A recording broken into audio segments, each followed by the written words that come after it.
अग्निवीर के इशू पर आम जनता ने आरोप लगाया कि नेता अपनी पेंशन मेंटेन रखते हैं, देश के सैनिकों के साथ गलत कर रहे हैं। ये छोटी समस्या नहीं है, मिड कोर्स करेक्शन करना पड़ेगा। क्या जनरल वीके सिंह को इंडियन आर्मी चीफ के पद से हटाने के लिए उस दौर की कांग्रेस सरकार ने देश की सुरक्षा को खतरे में डाला? चिट्ठी लीक वाले मामला जो आप कह रहे थे, और दूसरा जो ये तख्ता पलट वाली बात हुई, सच है? आपको स्पष्ट आंसर चाहिए?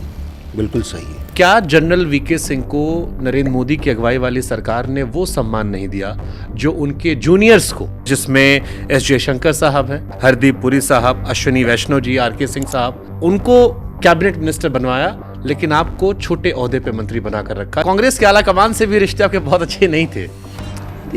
देखिए, ऐसा है, एंथनी साहब थे, बहुत अच्छे रिश्ते थे। अगर यही बॉन्ड सोनिया गांधी या मनमोहन सिंह के साथ में शेयर किया होता तो आपको लगता है कि जो आपको सोनिया गांधी की उसके अंदर भूमिका क्या है? सरकार का हिस्सा तो नहीं थी। जिनको लगता था वो सरकार का हिस्सा, वो रिश्ते रख सकते थे। अगर भारत करगिल का युद्ध हार गया हो, लद्दाख पूरा का पूरा कट जाता, वैली आपकी अलग हो जाती, ऊपर का हिस्सा कट जाता, बहुत भारी नुकसान होता। जनरल विपिन रावत के साथ जब दुर्घटना हुई, नेचुरल एक्सीडेंट है, आपको लगता है कि उसमें कोई साजिश हो सकती? एक फिल्म आई थी अय्यारी, आई थी। उस फिल्म में दिखाया गया कि कैसे भारतीय सेना के अंदर भी करप्शन है। वो फिल्म सच थी? उसके अंदर फैक्ट्स थे, वो सच थे। श्रीलंका आप लोग गए थे, आपको लगता है वो फैसला सही था? क्योंकि उस फैसले की वजह से लोग मानते हैं कि राजीव गांधी जी की बाद में हत्या कर दी गई। शहीद मेजर विभूति शंकर ढोंडियाल, आपको याद हो गई तस्वीर, निकिता कौल, बारिश होती है और बारिश में वो चीखती हैं।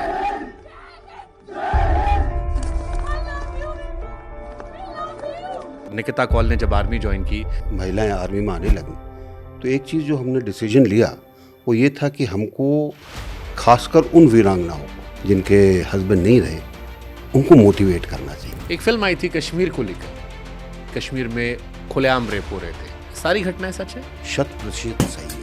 एक बड़ा झटका आपने पाकिस्तान को और दिया था, बांग्लादेश में। तकरीबन 1 करोड़ लोग जो हैं वो उसके अंदर ख़त्म हो गए। बांग्लादेश में मेडिकल कॉलेज के अंदर उन्होंने रेस इम्प्रूवमेंट कैंप बना, जितने भी सैनिक थे उनसे वो रेप करवाते थे। 90% गर्भवती थी उस समय। नस्ल बदलने की कोशिश।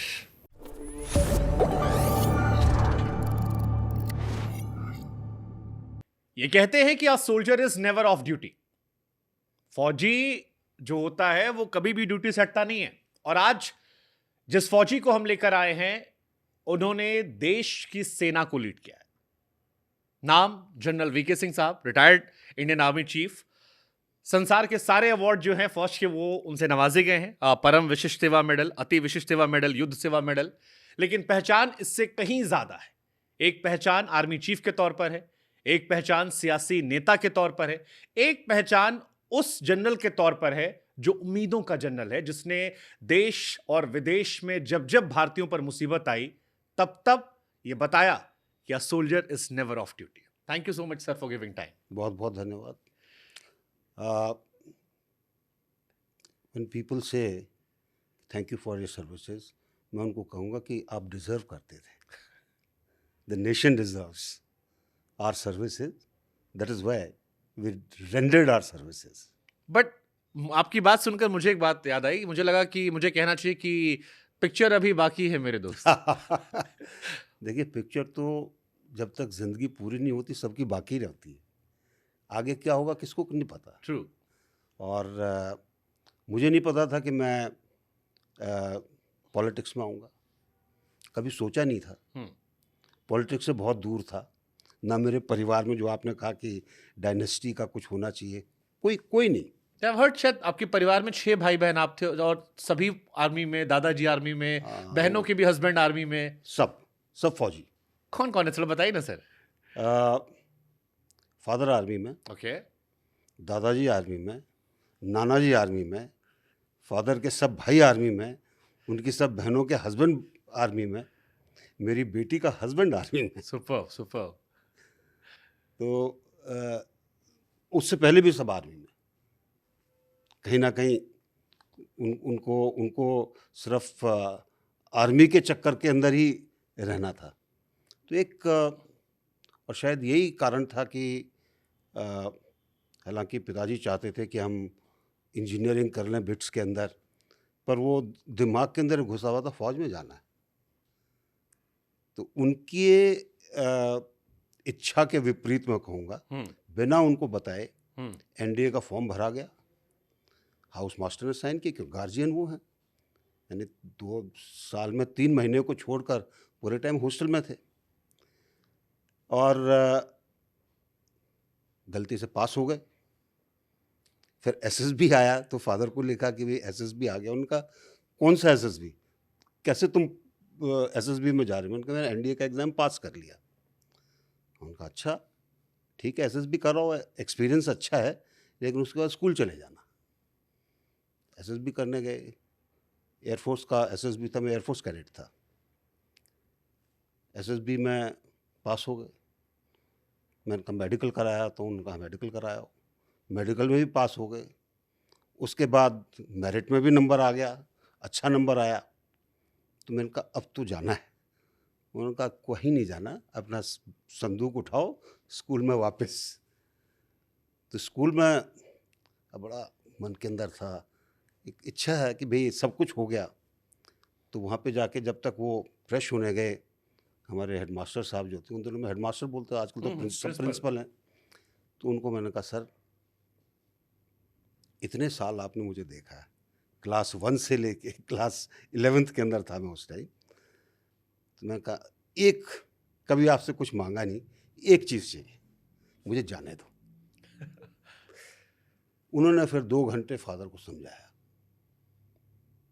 तब जाकर एनडीए गए।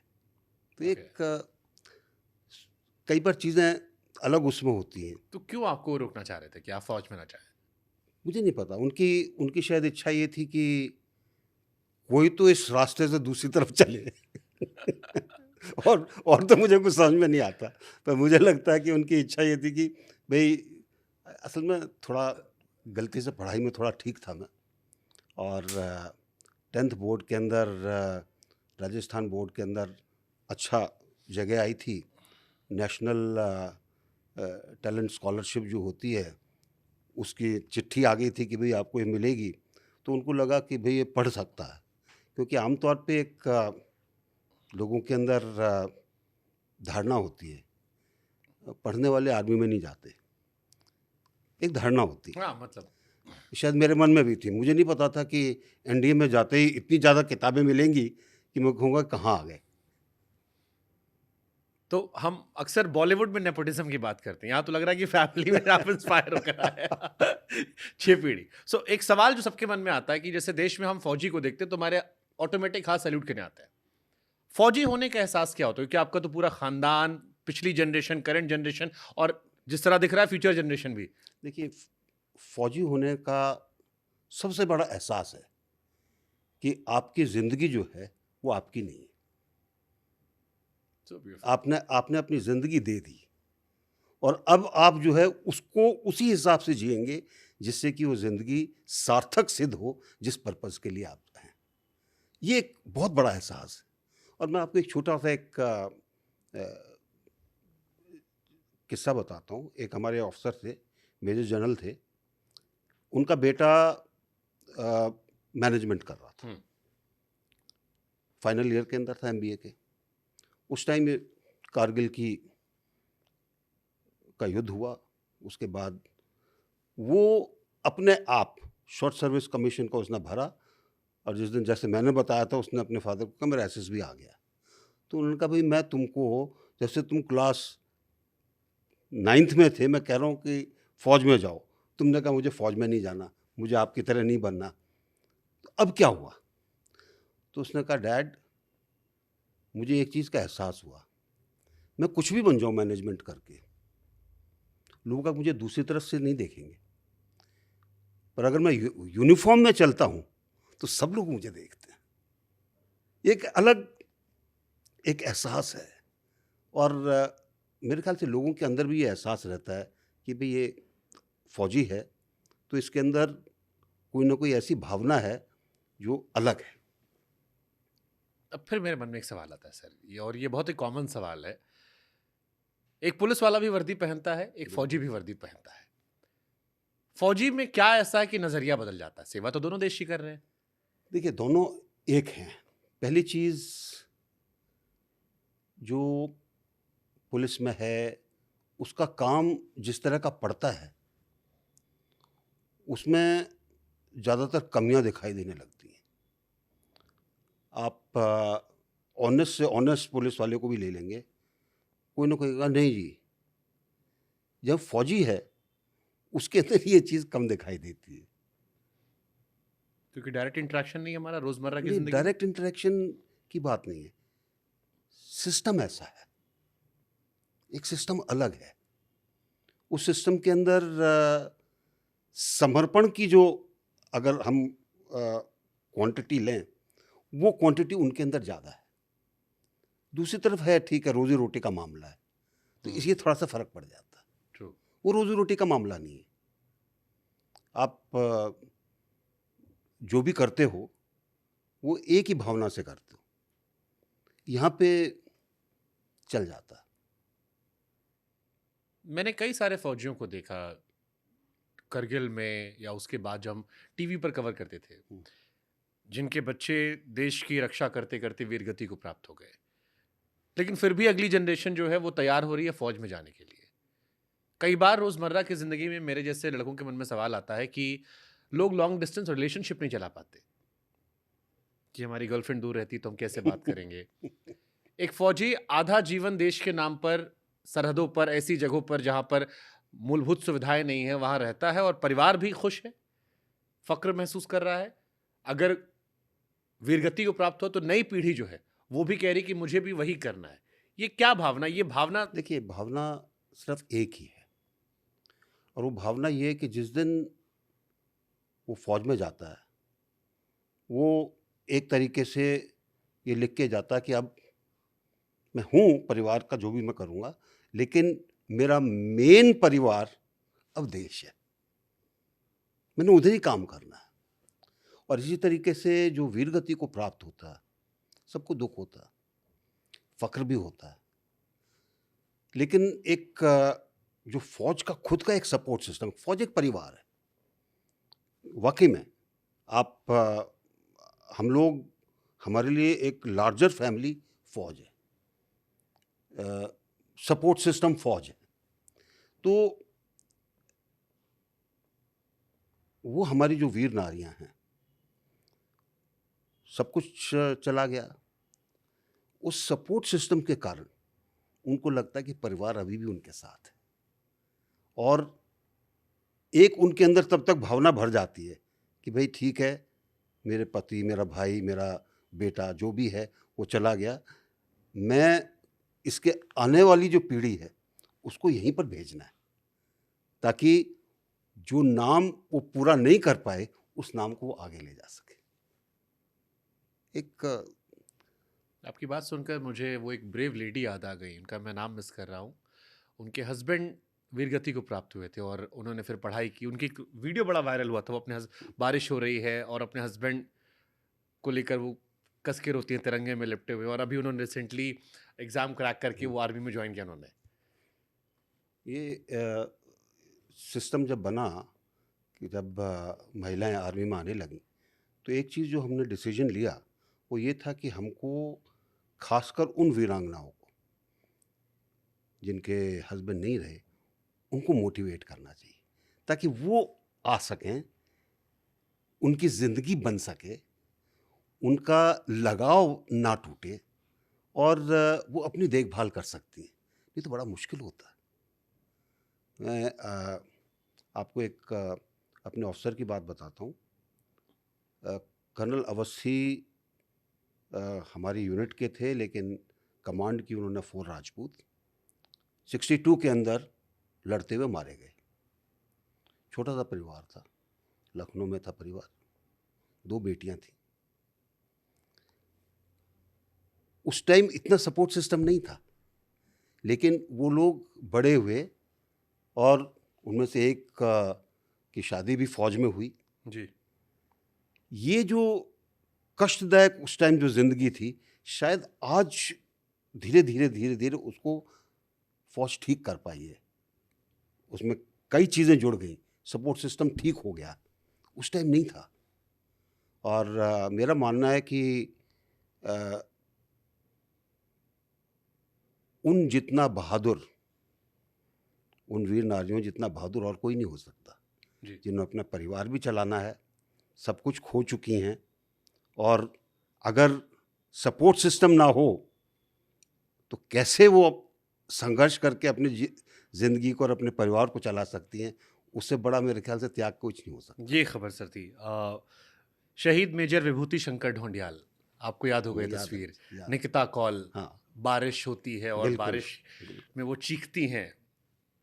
और रिसेंटली उन्होंने अभी जब आर्मी ज्वाइन की और वो तस्वीरें आई, उनकी फैमिली थी 21 दिन के लिए घर आने की बात थी। बहुत वो तस्वीरें ऐसी थी पुलवामा वाली जो आपको अंदर से तोड़ देती है।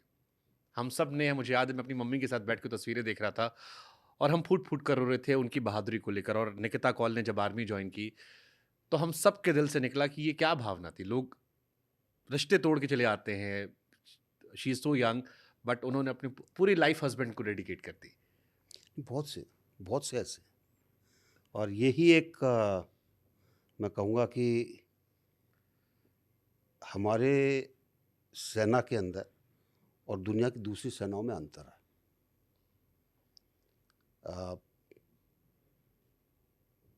जब हम यूएसए के अंदर एक ट्रेनिंग कोर्स कर रहे थे और उनसे बात करते थे, तो हमने कभी आप कि 2 महीने के बाद आप छुट्टी मांगते हो, बोले नहीं 2 महीने नहीं, हम तो 1 महीने के बाद मांगते हैं, बड़ा कष्टदायक ज़िंदगी होती है।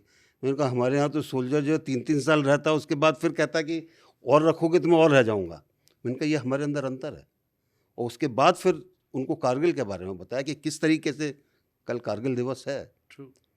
कि किस तरीके से उस ऑल्टीट्यूड के ऊपर, उन वज़नों के साथ, उन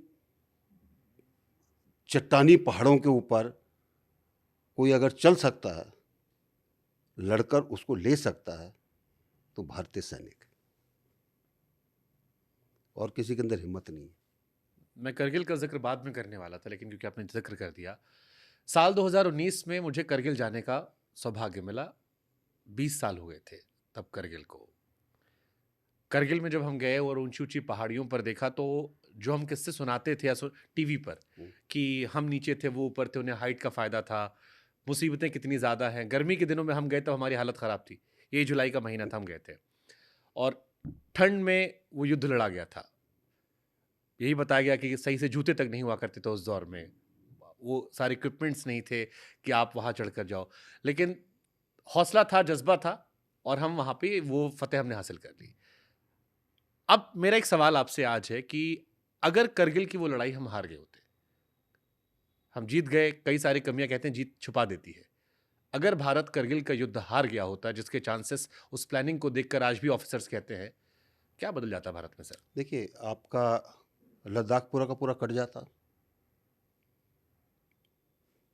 वैली आपकी अलग हो जाती, ऊपर का हिस्सा कट जाता आपका, यानी कि स्ट्रेटजिक तौर पर भी और टैक्टिकल तौर पर भी बहुत भारी नुकसान होता, बहुत भारी नुकसान होता। और शायद यही एक प्रेरणा का स्रोत था कि ऐसा नहीं होना चाहिए कि सैनिकों ने अपनी जान पूरी की पूरी लगा दी, ऐसा नहीं होने देंगे। ऊपर है, ठीक है, आप योगेंद्र यादव की कहानी सुन लीजिए, किसी की भी सुन लीजिए, संजय की कहानी सुन लीजिए, मनोज पांडे की सुन लीजिए, बत्रा की सुन लीजिए, जिस तरीके से लोगों ने अपना बिल्कुल अपनी फिक्र नहीं की, वो अपने आप के अंदर एक बहुत बड़ी चीज़ है। थापर, ट्रू, उनके फादर हमारे गुरु थे, मैं जब यंग ऑफिसर था, मिला मैं कई बार टीवी शोज में, कई बार उनसे तो मुलाकात हुई। कर्नल थापर जो हैं, अब उनका जज्बा देखिए। ये मैं ये कहूँगा कि एक बहुत बड़ा नुकसान होता हमारा। बट सर सवाल फिर ये आता है कि पहली टुकड़ी गई, सौरभ कालिया, अगर मैं सही नाम कोट कर रहा हूँ, वो गए और पाकिस्तान ने जब ये खबरें आई कि आंखें निकाल ली, पूरे शरीर में बहुत पूरा बहुत क्रूरता उनके ऊपर की। और मैंने उनके बारे में पढ़ा, मुझे इतना दुख हुआ कि वो अपनी पहली सैलरी भी नहीं ले पाए थे। जस्ट आर्मी ज्वाइन की थी उन्होंने बिल्कुल। और अपनी पहली तनख्वाह भी नहीं ले पाया, और उनके साथ बर्बरता की सारी हदों को पाकिस्तान ने पार कर दिया था। यार पाकिस्तान के अंदर एक खासियत है बर्बरता करने की, ये उनके सिस्टम में भरा हुआ है। और मैंने एक जिक्र भी किया है अपनी पुस्तक के अंदर, 71 के अंदर जब हम बांग्लादेश के अंदर थे, हमने जहाँ पे हमला किया उसके बाद हम तेज़ी से आगे निकल गए। पीछे जब वो लोग पकड़े गए तो एक यंग कैप्टन थे, तो उनका जी मैंने 3 दिन से खाना नहीं खाया। तो मुझे मुस्कुराकर मैंने कहा कि ये 3 दिन से मैंने भी खाना नहीं खाया है। तो बोले आपने क्यों नहीं खाया? मैंने कहा आपको पकड़ने के लिए क्योंकि आप लोग भाग रहे थे, हम भी दूसरी तरफ से, हमारा रास्ता लंबा था। तो मैंने कहा मैं आपको कुछ देता हूँ। तो इमरजेंसी राशन के तौर पे हम लोग शक्करपारे लेकर चलते थे। आजकल तो थोड़ा चीज़ें बढ़ गई हैं, बहुत से ऐसे उत्पाद मिलते हैं, पर वो फ़ौज का स्टैंडर्ड राशन जो था, नमकीन और मीठे शक्करपारे आपके साथ चलते रहते हैं, ख़राब होते नहीं हैं, कभी भी आप खा सकते हो उसको। तो मैंने अपने निकाले, उसको हाथ से दिए, वो लेके बैठ गया। थोड़ी देर में बाकियों से बात करके आया, उसने खाया नहीं। तो मैंने कहा क्या बात हो गई? फिर मुझे कुछ ऐसा लगा कि इसको शक है कि कहीं इसमें जहर तो नहीं है। मैंने उसमें से एक उठाकर खाया। मैंने कहा इसमें जहर नहीं है, ये मेरा राशन है। वो रोने लगा। उसने कहा जी हम लोगों को कहा गया है कि तुम अगर बंदी बनोगे तो तुमको उल्टा टांगेंगे, मारेंगे, ये करेंगे, वो करेंगे, और कुछ खाना मत क्योंकि जहर दे देंगे उसके अंदर। तो बहुत देर तक रोता रहा वो। बोले जी हमने सोचा भी नहीं था कि हमारे साथ ऐसा मानवता वाला व्यवहार होगा। उनके अंदर भरा जाता है कि आपने जब तक आप बर्बर नहीं होगे, क्रूर नहीं होगे, तो आप,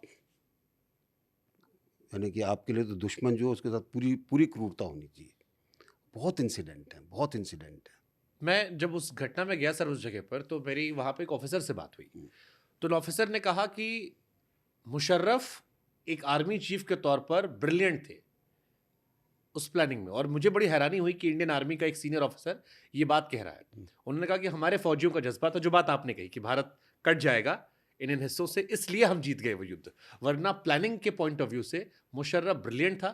किसी को अंदाजा नहीं लगता ठंड के महीनों में, और अगर 3-4 महीने वो और वहां रह जाते, गर्मियां आती, तो फिर लगभग असंभव सा था।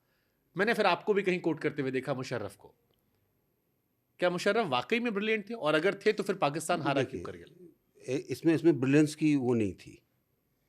सबसे शांत सेक्टर कारगिल का सेक्टर था।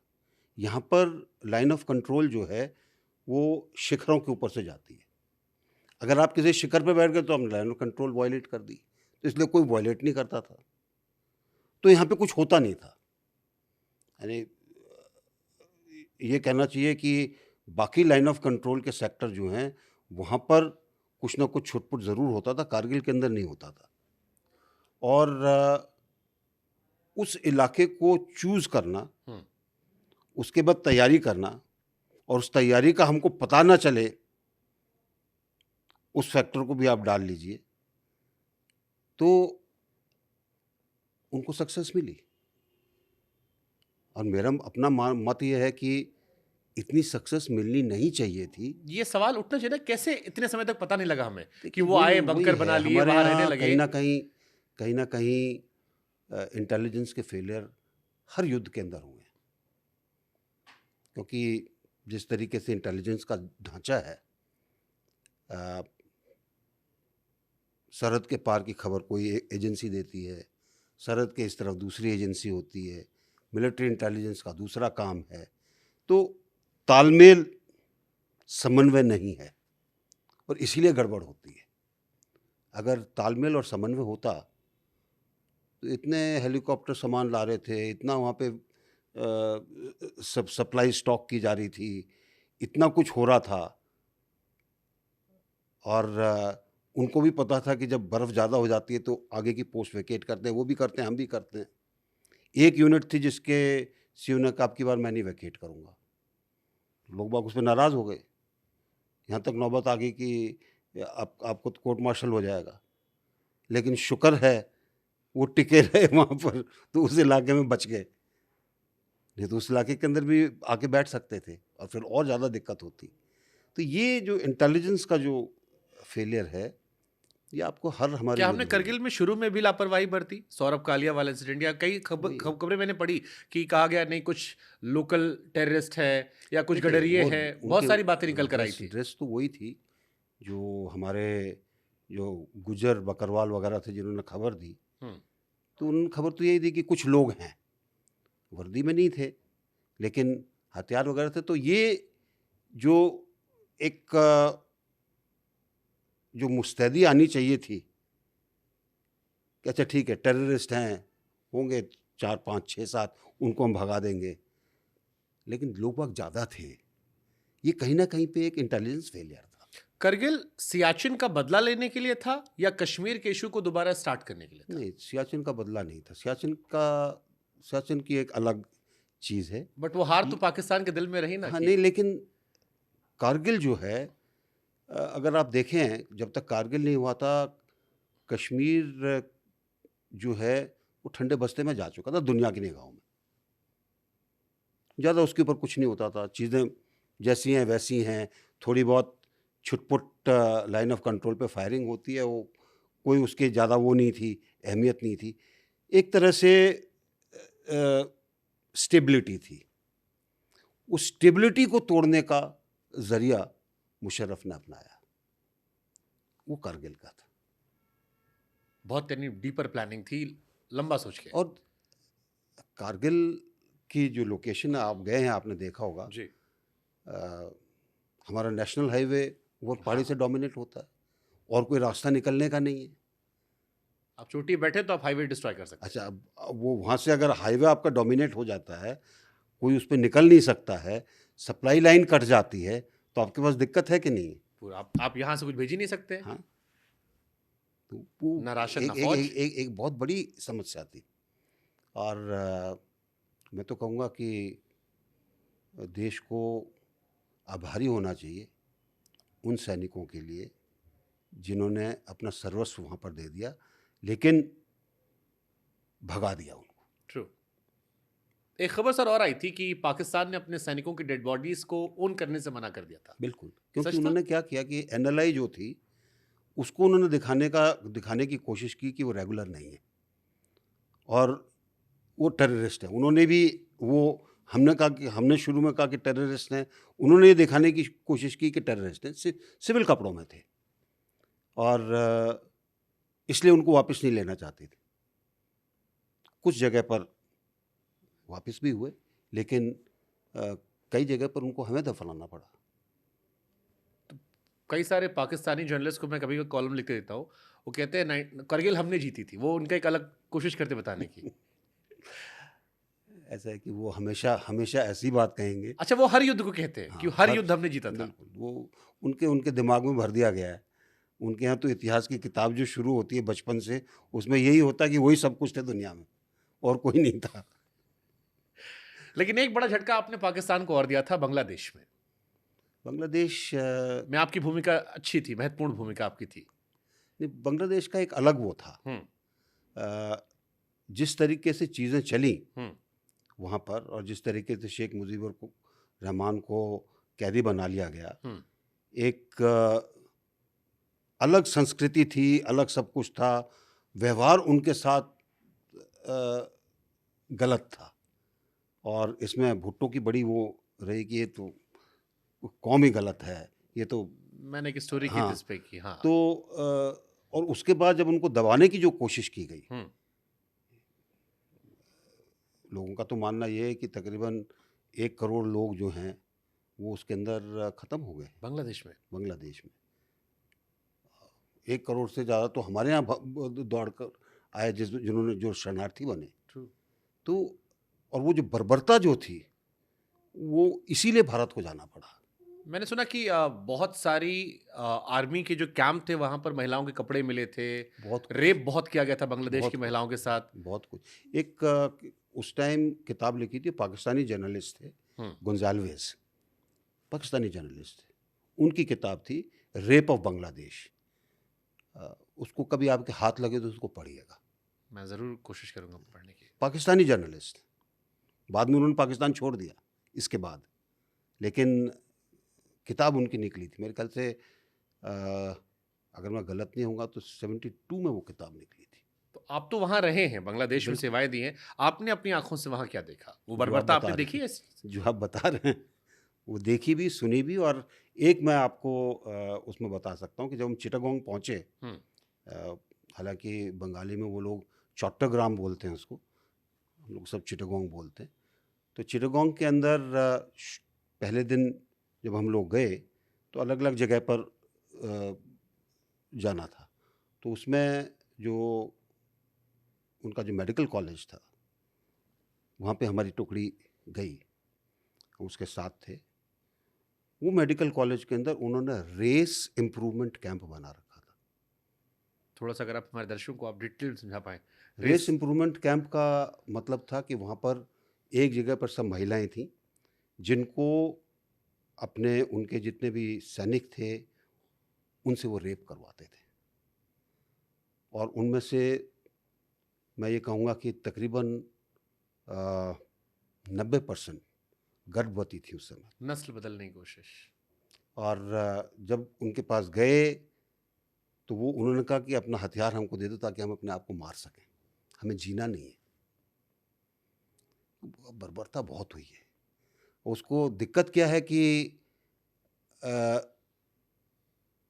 बाद में एक अलग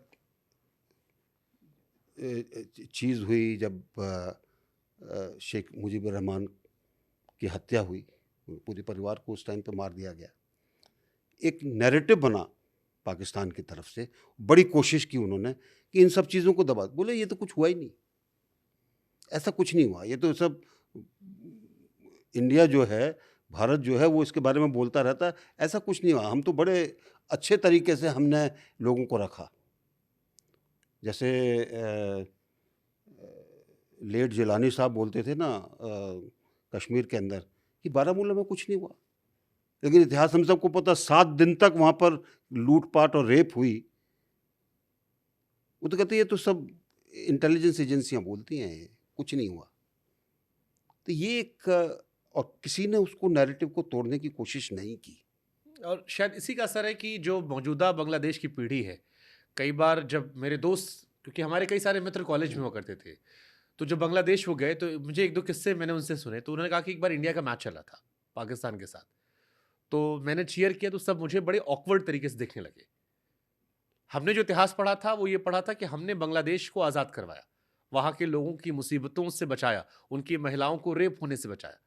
लेकिन वहाँ की जनरेशन, जो नई जनरेशन है, वो आज इंडिया ज़्यादा अपने आप को पाकिस्तान से करीब पाती है, जब इंडिया वर्सेस पाकिस्तान होता है। वही है ना, कारण उसका है। देखिए शेख मुजीबुर रहमान की हत्या के बाद जो लोग शासन में आए उन्होंने पाकिस्तान की मदद ली,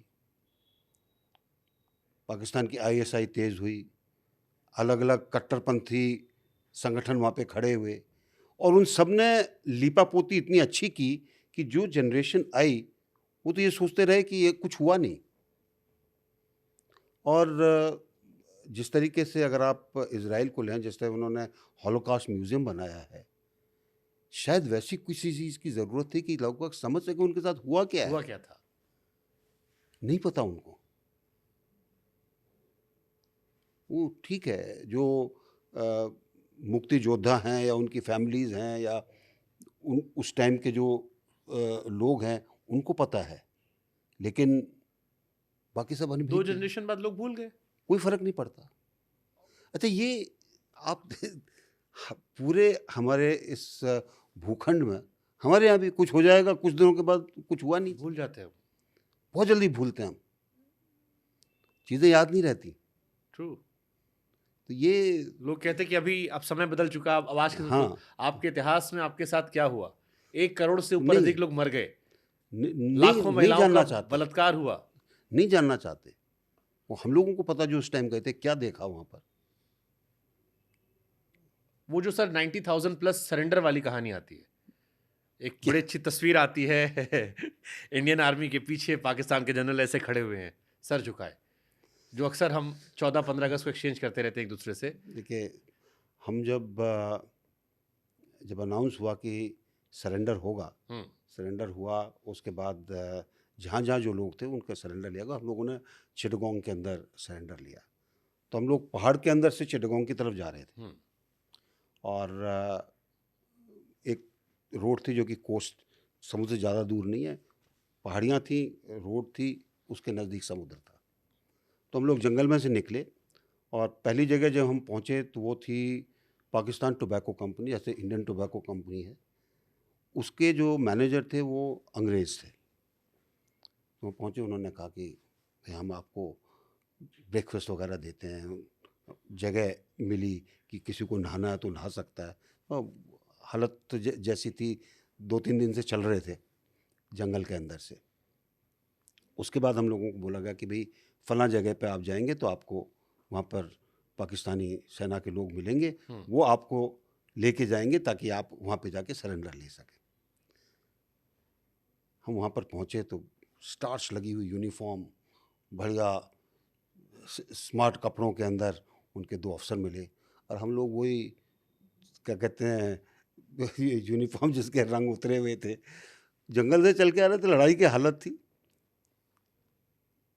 और लोग खड़े हुए थे वहाँ पर बहुत सारे। दोनों के बीच में फ़र्क साफ था। एक वो जो कि बांग्लादेश को बचाने आए थे, और एक वो जो कि शोषण कर रहे थे। हाँ, तो ये मैं ये कहूँगा कि फ़र्क ये था कि एक वो थे जो कि अपने आप को राजा समझते थे, और एक वो थे जो कि उनके साथ मिलकर एक नए देश को बना रहे थे। बहुत बड़ी चीज़। कि मेमोरी आप लोग के जहन में अभी भी गूज़बम्प वाली होगी सर। नहीं, बिल्कुल, वो जा नहीं सकती चीज़ें। कितनी बड़ी फौज सरेंडर कर रही है, इतिहास में इतनी बड़ी फौज। बहुत। और उनके जो जवान जो थे वो कहते थे जी कि अगर इंडियन आर्मी के अफसर हमारे साथ होते तो हमको कोई जीत नहीं सकता था, साफ कहते थे। ये एक फ़र्क है, क्योंकि हमारे यहाँ इसीलिए आप देखेंगे कि अगर आप सैन्य इतिहास उठाएं दुनिया का, सबसे ज़्यादा यंग ऑफिसर्स की अगर कैजुअलिटी होती है वो भारतीय सेना में होती है, क्योंकि वो सबसे आगे चलता है। वो कारगिल का आपने गए, आपने देखा होगा, पीछे नहीं रुकता वो। और एक टास्क खत्म फिर और मांगते हैं। कैप्टन विक्रम बत्रा की हाँ, कहानी हम सुनते हैं वही मैं कह रहा हूँ। कि उनके टास्क खत्म हो गए थे, बिल्कुल।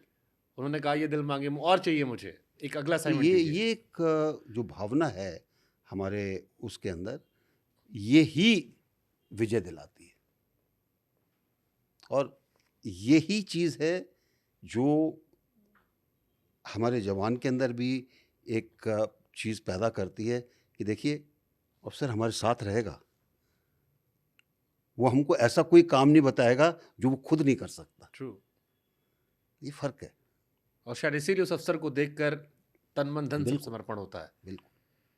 सर यहाँ बांग्लादेश में आप लोगों ने एक फतेह हासिल कर ली, बहुत आज वो दुनिया हमेशा उसके बारे में जिक्र करेगी और वो तस्वीर कभी भी गायब नहीं होगी, तो वो तो एक फक्र का विषय। उसके बाद श्रीलंका आप लोग गए थे, आपको लगता है वो फैसला सही था? क्योंकि उस फैसले की वजह से लोग मानते हैं कि राजीव गांधी जी की बाद में हत्या कर दी गई। देखिए एलटीटी एलटीटी ने हत्या की वो है वो, लेकिन हम ये कहें कि फैसला जो है जो लिया गया उसके अंदर एक त्रुटि थी। जो समझौता हुआ वो श्रीलंका सरकार और भारत सरकार के बीच में हुआ। वहाँ पे लड़ाई किसकी थी? एलटीटी की और श्रीलंका सर, उनके बीच में कोई एग्रीमेंट नहीं था। हमने जिम्मेवारी ले ली अपने आप, नहीं जी हम एलटीटी को जो है कंट्रोल करेंगे, वो गलत था। हम और उस चीज़ को फिर ध्यान में नहीं रखा गया। देखिए कई बार कई चीज़ें होती हैं जिसमें कैसे फैसला लिया जाता है उसमें बहुत से प्लेयर्स होते हैं और जो हम जैसे उस टाइम मैं कंपनी कमांडर की हैसियत से गया था, उसके बाद सेकंड इन कमांड बना और पूरे 2 साल हम रहे। शुरू में तो हम किसी को ये नहीं पता था कि जाना कहाँ है। एक जगह गए, उससे ट्रिंकोमली में उतरे, रात को वहाँ पे रुके, अगले दिन बोला गया ववूनिया चले जाइए। ववूनिया में 2 दिन अपनी सब तैयारी की, उसके बाद हुक्म आया एलिफेंट पास चले जाइए। एलिफेंट पास पे पहुँचे तो कहा गया कि एक टुकड़ी जाफना की तरफ चलेगी, एक टुकड़ी दूसरी जगह चली जाएगी, एक टुकड़ी मन्नार की तरफ जाएगी। हमें नहीं पता चलता। कुछ दिनों के बाद किसी ने कहा कि अरे नहीं नहीं नहीं, आप लोग भट्टिकल हो जाओ। शुरू के जो दिन थे तो वो नहीं दिखाता था कि मार्गदर्शन ठीक है, चीज़ें क्यों गलत चल रही हैं। बहुत चीज़ें हैं अब उसके अंदर, और मैंने इसके बारे में थोड़ा बहुत लिखा भी है अपनी किताब के अंदर। मौका मिले तो पढ़िएगा उसको। मुख्य चीज़ यही थी, समझौता 2 सरकारों के बीच में था, एलटीटी उसके अंदर अछूती थी और इसीलिए प्रभाकरन ने मौके का फ़ायदा उठाया। उसने कहा मेरे साथ तो कोई एग्रीमेंट नहीं है, पहले मैं भारतीय सेना को ट्राई करता हूँ। कई जगह उन्होंने ट्राई किया कि भारतीय सेना क्या करेगी, और उसने फिर शायद उसको ये लगा कि ये लोग इस तरीके से काम करेंगे। उसके बाद युद्ध जो है उन्होंने भारतीय सेना के खिलाफ कर दिया, श्रीलंका को छोड़ दिया उन्होंने भारतीय सेना को टारगेट करना शुरू कर दिया अक्टूबर के महीने में। और तब से लेके उसके बाद फिर उनके साथ जिनके लिए समझौता कराया गया था उन्हीं से हम लड़ने लग गए। और इसके अंदर जब प्रेमदासा बने हेड श्रीलंका के अंदर, उन्होंने उनकी मदद करनी शुरू कर दी कि हाँ इनको भाई तुम जिससे लड़ाई थी वो आपस में दोस्त हो गए। वो दोस्त हो गए, हमारे खिलाफ चीज़ें होने लगी और इसीलिए फिर हमको लोगों को वापस आना पड़ा। तो ये मैं ये कहूँगा कि इसमें कहीं ना कहीं पर पॉलिसी के तौर पर कुछ हमारी त्रुटियां थी। पॉलिसी के तौर पर या पॉलिटिकल एम्बिशंस के तौर पर? अब पता नहीं एम्बिशन क्या थी राजीव गांधी की उस टाइम, लेकिन उनके जो एडवाइज़र्स थे और दूसरे थे, उनको भी इसका श्रेय जाता है कि उन्होंने उनको गलत चीज़ बताई होगी, जिसकी कीमत उनकी जान। बिल्कुल। और एक बहुत ही क्योंकि एलटीटी ने फिर फैसला किया कि भाई इनको करना है हमने, और एलटीटी ऐसी चीज़ों के अंदर दक्ष हो चुकी थी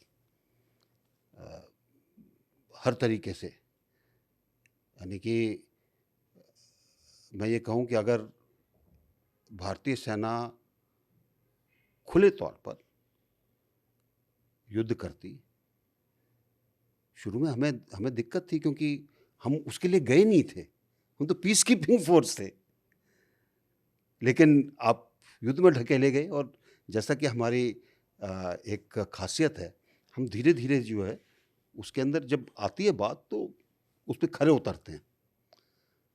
उस टाइम जिस तरह से चीज़ें थीं,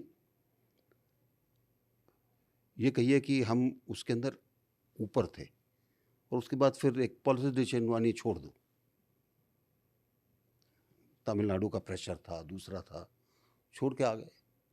श्रीलंका एक दूसरे रास्ते पर चल पड़ा। और जब राजीव गांधी की हत्या हुई तो उसके बाद तो एक देश के तौर पर हम लोग फिर दोबारा जाकर श्रीलंका सरकार के साथ खड़े हुए मदद करने के लिए, फिजिकल मदद नहीं, वैसे मदद, और उसका उनको फ़ायदा मिला। तो अगर मैं आज आपसे कहूं कि श्रीलंका गवर्नमेंट और एलटीटी के बीच के विवाद के बीच में आज अगर यही भूमिका आपको निभानी होती तो क्या बदलते पीछे जाकर? नहीं, देखिए, बदलना बहुत साफ था। एग्रीमेंट होना चाहिए था श्रीलंका और एलटीटी के बीच में। आप ऑब्जर्वर के तौर पर ऑब्जर्वर होते, आप अंपायर होते, किसी और भूमिका में आपको होना चाहिए था, और शायद वो चीज़ ठीक रहती। मैं तो कहूँगा कि कई बार होता, हम फौज में यही बोलते हैं कि हर गोले पे आपका नाम लिखा होता। तो 3 बार तो मैं बचा वहाँ पर और अपने आप को खुशकिस्मत समझता हूँ। लेकिन मेरा मानना है कि इस चीज़ को दूसरे तरीके से किया जा सकता था। ठीक है। आप फिल्में देखते हैं सर? कभी-कभी। एक फिल्म आई थी कश्मीर को लेकर, आर्टिकल 370, बड़ी चर्चा में रही, बहुत सारी चीज़ें दिखाई गई, कैसे आर्मी के ऑफिसर्स के कत्ल किए गए, इंडियन एयरफोर्स के ऑफिसर्स के कत्ल हुए थे, पॉलिटिकल भूमिकाएं थीं, कई सारे उसके फैक्ट सोशल मीडिया पर ऑलरेडी पहले से मौजूद थे वीडियोस के माध्यम से।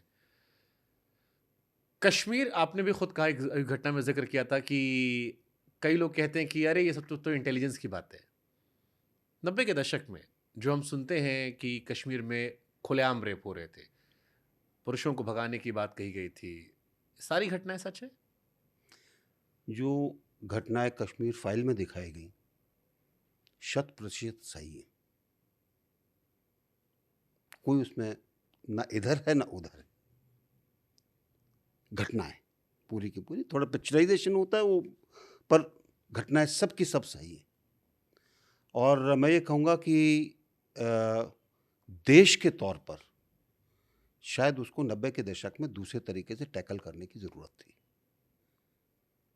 हम धीरे-धीरे उसको आगे बढ़े और एक चीज़ को ये मानकर चलिए, और ये आपने पंजाब में भी शायद देखा होगा, जब हम किसी को हथियार दे देते हैं तो उसके पास किसी की जान लेने की क्षमता आ जाती है, यानी कि वो भगवान बन जाता है। वो आपकी हदों से बाहर निकल जाता है। वो बाहर है, तो जो वहाँ से टेररिस्ट भेजे गए, जो अफ़गानी भेजे गए, दूसरे भेजे गए, वो तो सब इसलिए भेजे गए कि वहाँ पे तुमको ये मिलेगा, तुम ये कर सकते हो, और उन्होंने वो सब कुछ किया।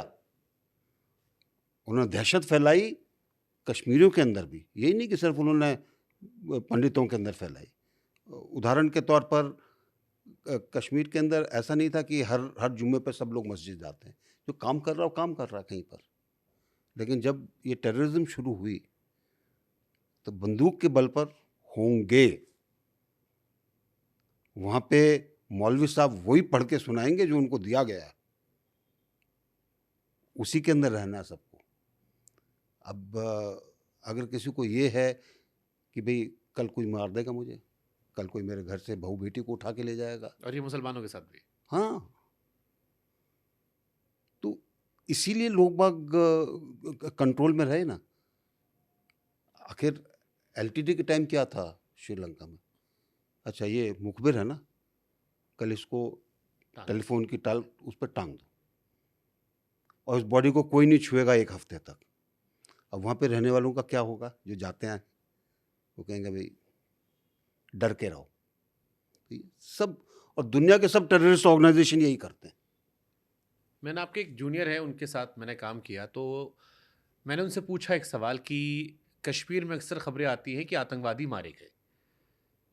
कई बार रेशो अलग होता है कि भारतीय सेना के 2 जवानों को वीरगति प्राप्त हुई, एक उधर लंबी लड़ाई के बाद मारा गया। कई बार होता है कि 4-5 उधर हो गए। तो मैंने कहा कैसे पहचाने कि ये कश्मीरी था या बाहर से आया आतंकवादी था?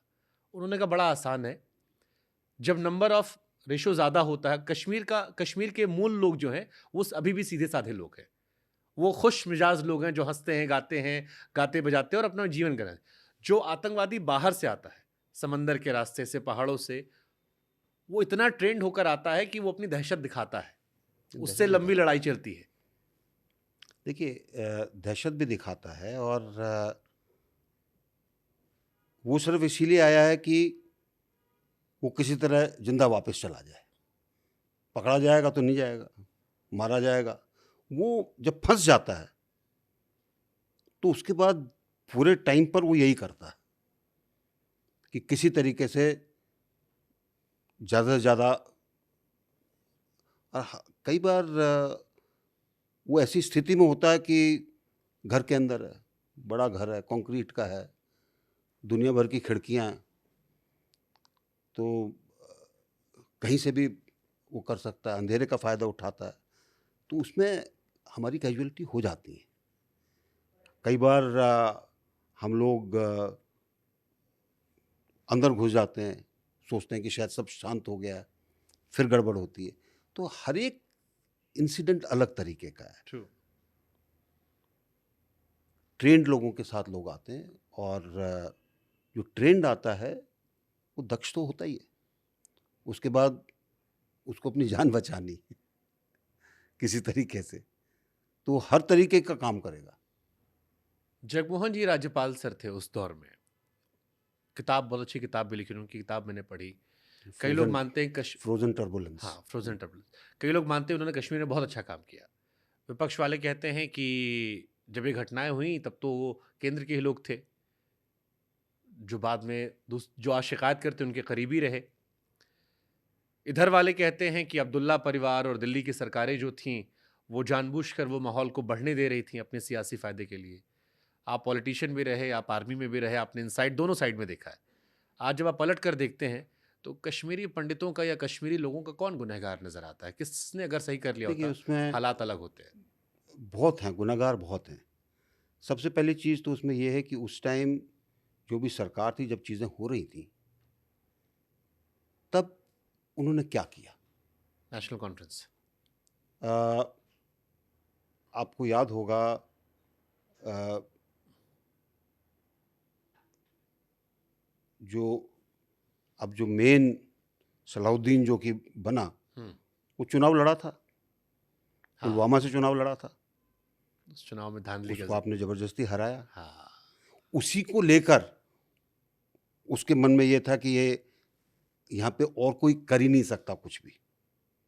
एक उसके साथ जमात खड़ी हो गई, पाकिस्तान ने उसका फ़ायदा उठाया, ट्रेनिंग दी गई, उनके साथ अपने ट्रेंड लोग बाग भेजे गए, और उसके बाद दहशतगर्दी शुरू हुई। यानी सियासी तौर पर जो लोगों के साथ जनादेश की गद्दारी हुई, उसका उसका उसका साफ फ़ायदा अलगावादी उठा लिया। हाँ। और उसके बाद सरकारों को समझ में नहीं आया। पहले सब चुपचाप रहे।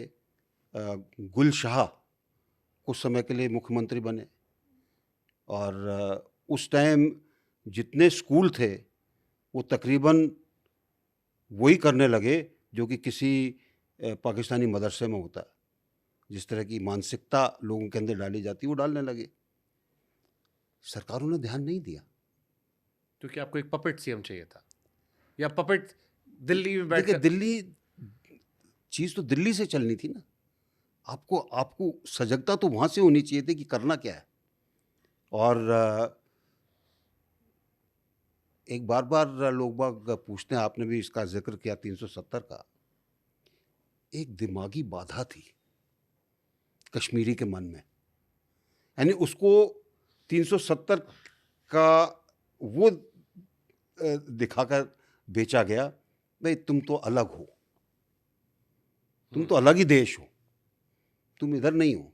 ये तो बचपन से मैंने देखा है, क्योंकि फादर की पोस्टिंग थी 60s के अंदर, और स्कूल से छुट्टी है जब हम जाते थे, अच्छा बेटा इंडिया से आए हो? हमें फादर से पूछता था इंडिया का क्या मतलब है, इंडिया के तो सभी हैं। ये घटना मेरे साथ भी हुई जब मैं पहली बार कश्मीर गया सर, और पूछते हैं। डल लेक पे मैं हाँ। गया तो उन्होंने मुझसे सवाल पूछा, आप इंडिया से आए हैं? तो मैंने कहा आप कहाँ से हैं? नहीं नहीं, हम तो कश्मीर से। हाँ, तो ये 370 का जो दिमाग के अंदर घुसा हुआ था, इसको तो बहुत पहले हटाना चाहिए था, नहीं हटाया। जो सरकारें रहीं, जो उनको क्या फ़ायदा दिखाई दिया, क्या नहीं दिखाई दिया। अब जो है चीज़ दूसरी है। लेकिन घटनाएं सर अभी भी हो रही हैं आए दिन। जैसे हमने, जब मैं टीवी चैनल्स में काम कर रहा था तो अक्सर खबरें पढ़ता था कि टारगेटेड किलिंग बढ़ गई है। अब आप अगर हिंदू हैं या यहाँ से काम करने गए हैं, आपका धर्म अलग है, आपको ढूंढ ढूंढ कर मारा जा रहा था। आप कश्मीरी पंडितों को वहाँ वापस विस्थापित करना चाह रहे थे, वो आप नहीं कर पा रहे उस तरह से जिस तरह से आपने वादा किया था। या अभी भी घटनाएं हो रही हैं, हमारे फौजियों की जान जा रही है। तो कई बार लोग सवाल उठाते हैं कि 370 के हटने का फिर क्या फ़ायदा हुआ, अगर आतंकवादी घटनाएं अभी भी चल रही हैं, फौजी अभी भी वीरगति को प्राप्त हो रहे हैं, या अभी भी खुलकर लोग वहां जाकर नहीं बच सकते हैं, वो जिनकी ज़मीन वहां थी। 2 कारण। पहला, जो आतंकवादी ताना बाना है वो कभी पूरा टूटता नहीं, समय लगता है। बहुत से लोग हैं जिनके दिमाग के अंदर भरा गया है। बहुत से लोग हैं अब बीच के अंदर आपने देखा होगा कि स्थानीय लोग ज़्यादा उसके अंदर आने लगे थे। 370 के जाने के बाद थोड़ी उसके अंदर कमी आई। अब पाकिस्तान उसको दोबारा रिवाइव करने की कोशिश कर रहा है। अब वो अपने यहाँ से लोगों को भेजता है, वो आएंगे, रिक्रूट करेंगे, डराएंगे, धमकाएंगे, प्रलोभन करेंगे, जो भी करेंगे। तो ये परोक्ष युद्ध चलेगा अगर, और ये तभी ख़त्म होगा जबकि कश्मीर अपनी उन्नति को खुद देखे, जब उनको लगे कि ये क्या है ये, और वो समय आ रहा है, ऐसी बात नहीं है। आज जिस तरीके से आमदनी होती है, जिस तरीके से विकास की दूसरी चीज़ें हो रही हैं कश्मीर में, पहले इतनी नहीं थी। मैंने तकरीबन 12 साल बिताए कश्मीर में, अलग अलग रैंक के ऊपर, और मैंने देखा है कि जितना पैसा कश्मीर में आता था सरकार की तरफ से, उतना शायद लोगों के लिए नहीं लगा। और ये इसका गुस्सा लोगों के अंदर क्यों होता था? वो देखो जी, पैसा आ रहा पर हमको कोई पैसा मिलता ही नहीं, हमारे यहाँ कुछ होता ही नहीं, हमारे यहाँ हॉस्पिटल नहीं है, हमारे यहाँ रोड नहीं है, हमारे यहाँ फलां चीज़ नहीं है। तो कोई तो जिम्मेवार होगा ना इसका। ट्रू। तो ये दूसरी चीज़ ये है कि ये बात तो जम्मू वालों ने मुझसे कही सर। पाकिस्तान जब बैठा हुआ है एक सोचकर कि किसी तरीके से इसको हमने एक्टिव रखना है, तो कुछ ना कुछ तो कोशिश करेगा ना। ट्रू। एक शिकायत कश्मीरियों को अक्सर होती है, वो कहते हैं कि हम दिल्ली वाले या इधर के जो लोग हम बात करते हैं, हमें कश्मीर तो चाहिए, लेकिन जब बात कश्मीरियों की आती है तो उनके साथ हम अलग थलग व्यवहार कर देते हैं। कई बार वो ही शिकायत करते हैं। कई सारे मेरे दोस्त भी रहे कॉलेज में, उसके बाद भी बड़े अच्छे बच्चे हैं, बहुत प्यार करते हैं, मिलते हैं, क्रिकेट खेलते हैं साथ में हम, और वो हमसे बड़ा दुलार करते हैं। बट वो कहते हैं कि इन जनरल ओपिनियन जब आप लोग देते हैं तो आप लोग को ज़मीन चाहिए कि अब तो हम कश्मीर में ज़मीन खरीद सकते हैं, बट जब कश्मीरी को हक करने की बात आती है, थोड़ा सा आप आइसोलेट कर देते हैं, या अगर कहीं दुकान वाला, कई बार छुटपुट घटनाएं आती हैं। तो आपको लगता है कि थोड़ी सी मानसिकता हमें भी चेंज करनी चाहिए, थोड़ा और देखिए, दार दिल? जहाँ तक अलग अलग प्रदेशों का सवाल है, आप हिमाचल प्रदेश लीजिए, आप ज़मीन लेना चाहते हैं, आपको सरकार की परमिशन चाहिए। ऐसे नहीं कि आप गए, आपने खरीद ली और अपना काम शुरू कर दिया। या तो आप वहाँ के लोकल हैं, या आपने सरकार की परमिशन लेकर अपने ज़मीन ली। व्यावसायिक चीज़ के लिए वो ज़मीन नहीं देते हैं। हर एक स्टेट के रूल हैं, और शायद वही चीज़ कश्मीर के अंदर भी लागू होगी। अभी जो एक लोगों के अंदर एक ये भर दिया ना कि भाई लोग आएंगे, भर जाएंगे, तुम लोगों के घर छीन लेंगे, तुम लोगों की ज़मीन छीन लेंगे, वो जब तक मानसिकता नहीं निकालोगे आप, तब तक ये गड़बड़ रहेगी। Okay, super sir. आप एक पॉलिटिशियन भी हैं, और मेरे मन में कई बार ये सवाल जब आपने चुनाव लड़ा तब से लेकर अब तक रहा है, शुरुआत से लेकर अब तक, क्योंकि हमने आपको आर्मी चीफ के तौर पर देखा, और आपने खुद कहा कि आर्मी चीफ को देख, आर्मी का बंदा जब वर्दी में आता है तो सम्मान आता है। पहला सवाल जो मेरे मन में आया था जब आपने फौज ज्वाइन की थी, अभी सुप्रीम कोर्ट के चीफ जस्टिस ने भी राज्यसभा में हो गए, तो ये आया कि जो ऐसे पद हैं, सुप्रीम कोर्ट का चीफ जस्टिस हो या इंडियन आर्मी का चीफ हो, क्या इन लोगों को पॉलिटिक्स ज्वाइन करनी चाहिए? एक सवाल मेरे मन में ये रहा, और ये मेरे जैसे बहुत सारे लोगों के मन में। इसको लेकर आपका आज नजरिया क्या है?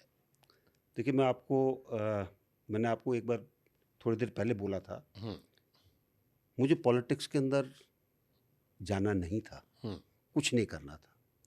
रिटायरमेंट के बाद एक सवाल दिमाग के अंदर अंकित था, करोगे क्या? रिटायर हो गए। जो नॉर्मल सब लोग करते हैं, सवेरे गोल्फ खेलो, शाम को गोल्फ खेलो, किसी कॉकटेल पार्टी में जाओ, कभी एक दो लेक्चर कहीं पे दे दो। लेकिन नींव स्कूल की गलत थी कि लोगों के लिए कुछ काम करना है। तो मैं रिटायरमेंट के 1 महीने के बाद सवा महीने के बाद मैं किसानों की समस्याओं से जुड़ गया। गांव से आता हूं तो किसानों के बारे में वैसे ही पता है, सब चीज़ें हैं, ज़मीन पे देखी हैं चीज़ें। और सबसे पहला जो ये कहिए कि एक सिखलाई के तौर पर और चीज़ें जो सीखनी शुरू की, वीएम सिंह हैं, जो कि गन्ना किसानों का के हितैषी हैं और उनके लिए लड़ाई करते हैं। मैं उनके साथ जुड़ा, उनके साथ घूमा। हम लोगों ने रंगाराजन कमेटी के खिलाफ पार्लियामेंट का घेराव भी किया।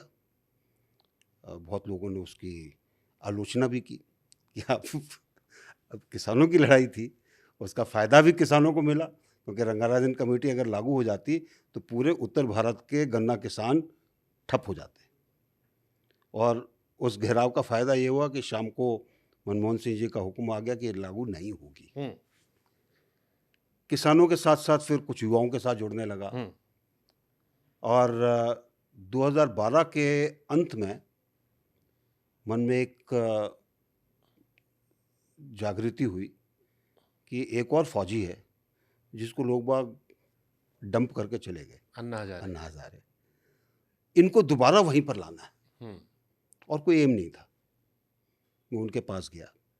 तब तक एक छोटा सा ऑर्गेनाइजेशन मैंने बनाया था किसी के साथ मिलकर, जनतंत्र मोर्चा। मैंने उनको कहा कि हम जनतंत्र मोर्चे के तौर पर देश में यात्रा करेंगे, जागृति पैदा करेंगे, लोगों को प्रेरणा देंगे कि गलत काम से अलग हों। तो उन्होंने कहा मुझे क्या करना है?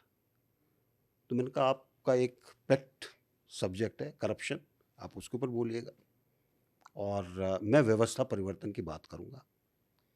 फिर बोले इसका फ़ायदा क्या होगा?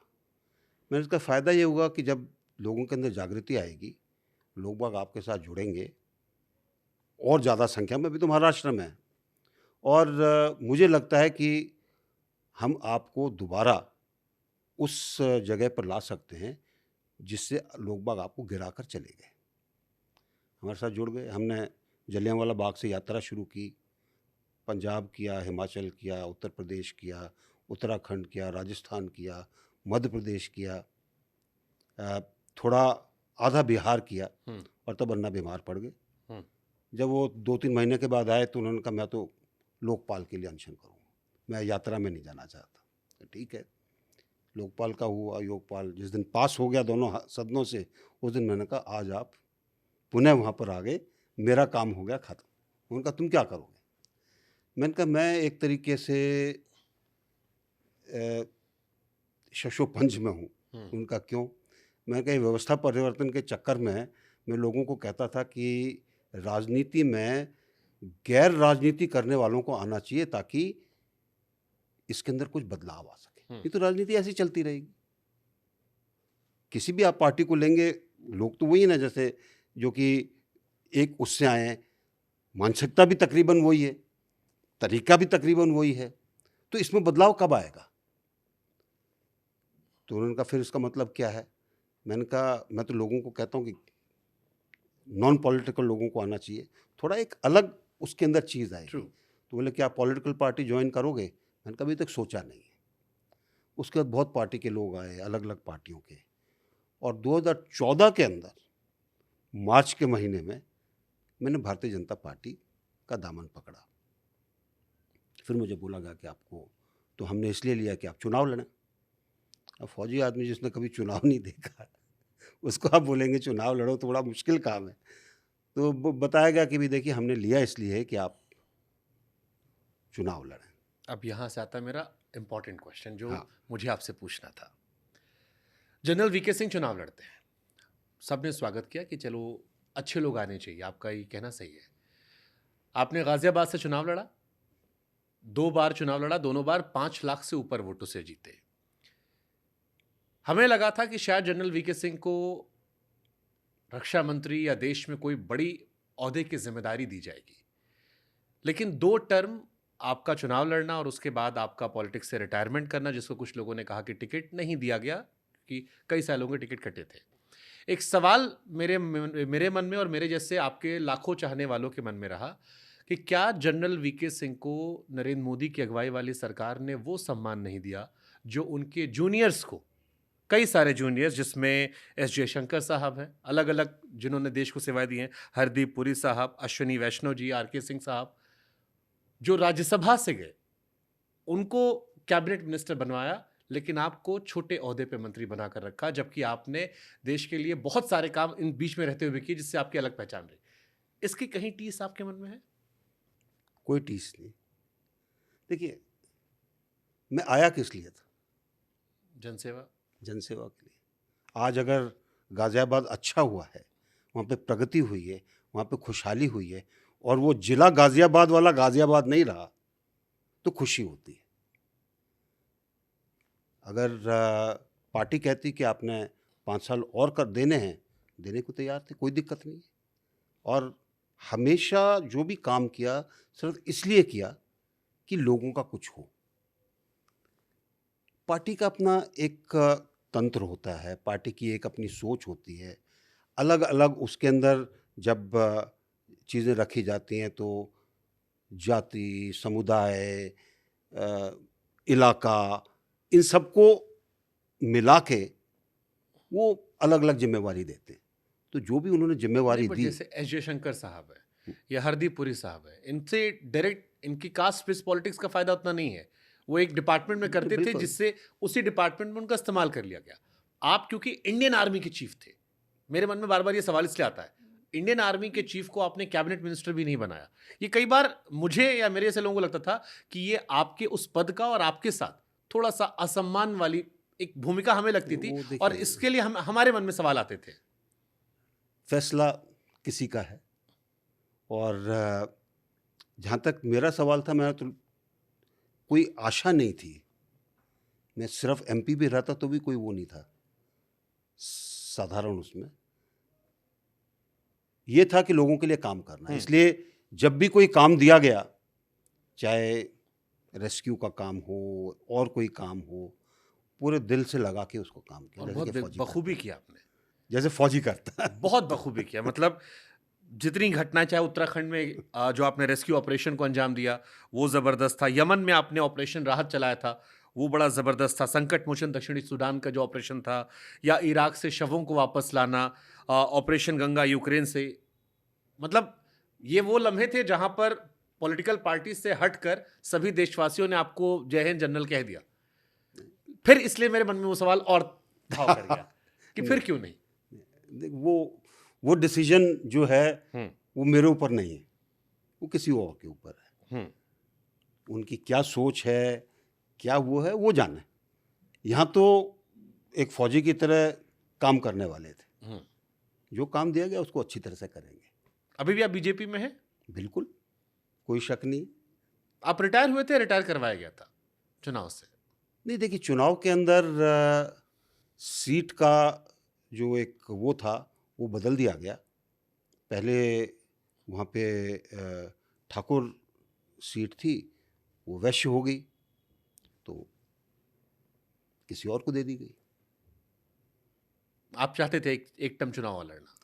देखिए, मेरा सिर्फ एक ही मन के अंदर एक वो था कि काफ़ी काम गाज़ियाबाद में बाकी है और 5 साल और मिलते तो शायद गाज़ियाबाद को ऐसी उस पे पहुँचा देते कि दिल्ली के लोग गाज़ियाबाद में रहना पसंद करते। ये एक सोच थी। अब अगला आदमी करेगा। कुछ और प्रॉमिस किया गया आपसे कि ये ना सही तो हम? नहीं, ऐसा अभी देखिए, पॉलिटिक्स में प्रॉमिस नहीं होती है। वो उनकी मर्ज़ी है, जो करना चाहें।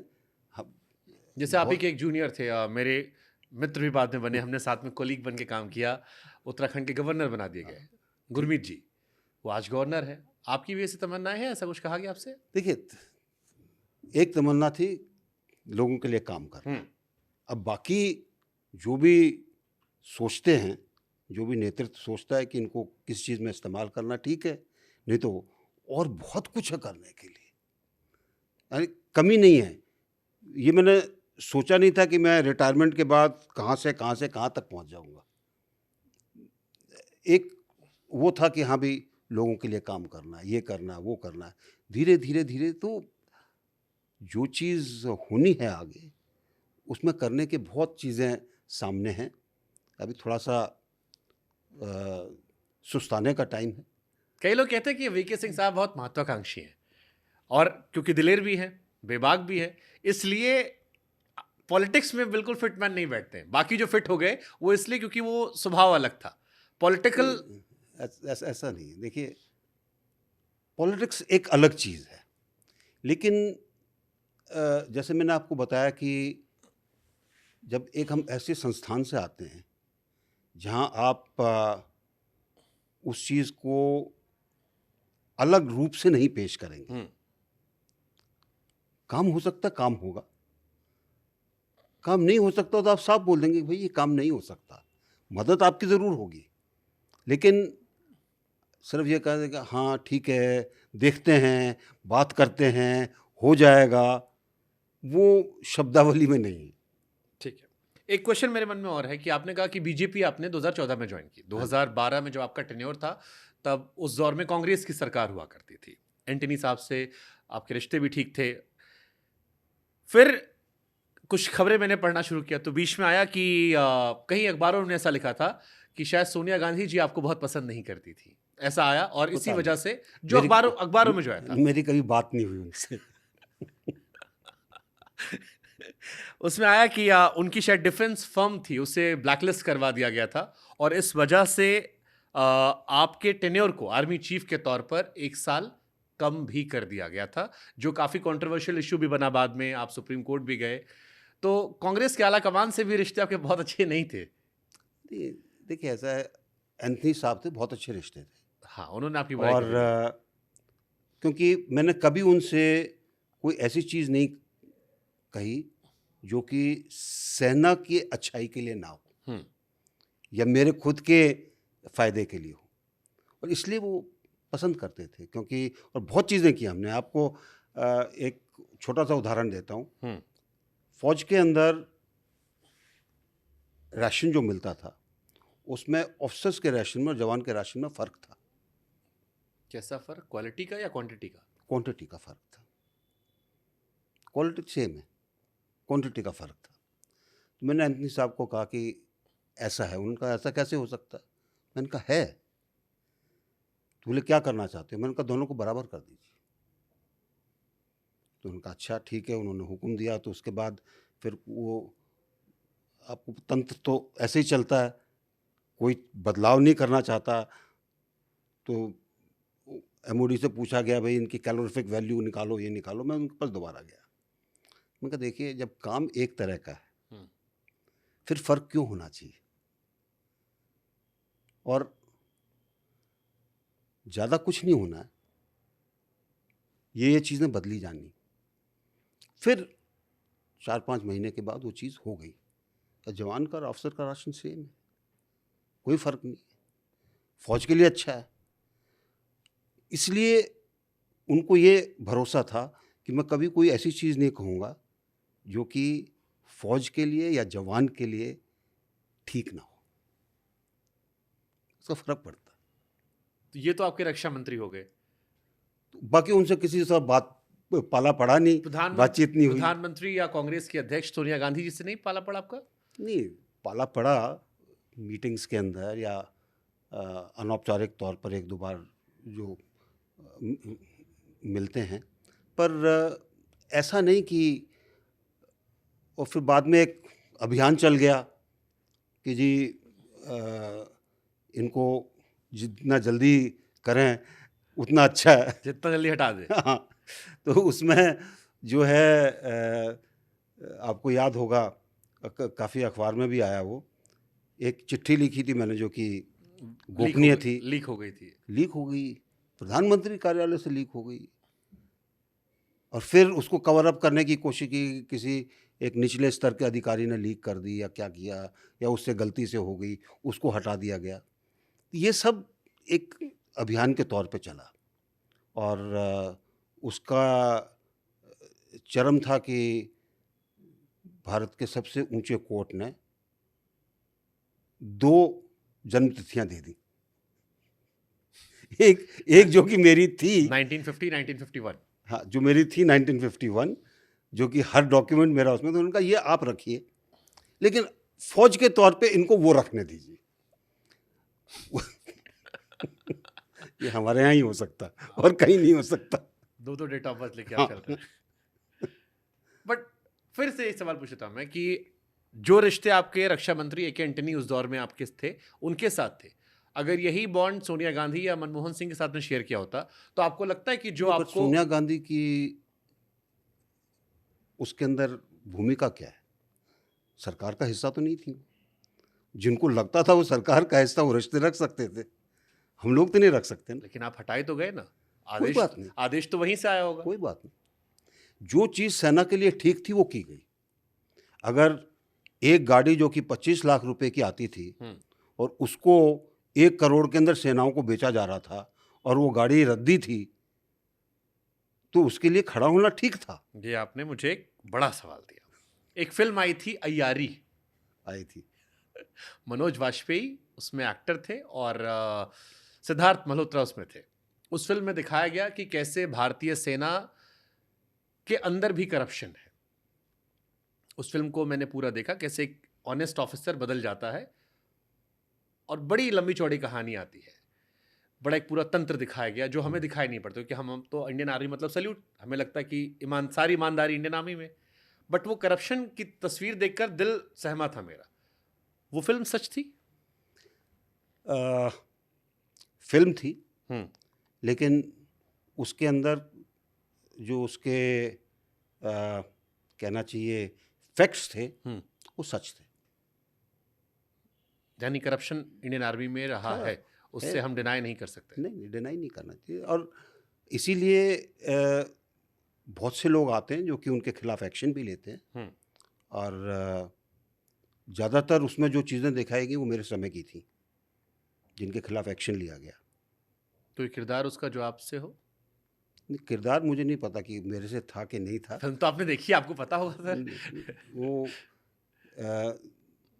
उसके अंदर खासकर आर्म्स लॉबी के खिलाफ था वो, और एक उसके अंदर आदर्श हाउसिंग स्कैम के बारे में था। तो ये चीज़ें वाकई थी। ये किस टेन्योर में आप बता रहे हैं, किस ईयर में ये सारी घटनाएं हुई होंगी? देखिए, आदर्श स्कैम तो जो है काफ़ी दिनों से चल आदर्श रहा स्कैम था, तो चर्चा में रहा। चर्चा में रहा। उसके बाद 2010 के अंदर उजागर हुआ वो।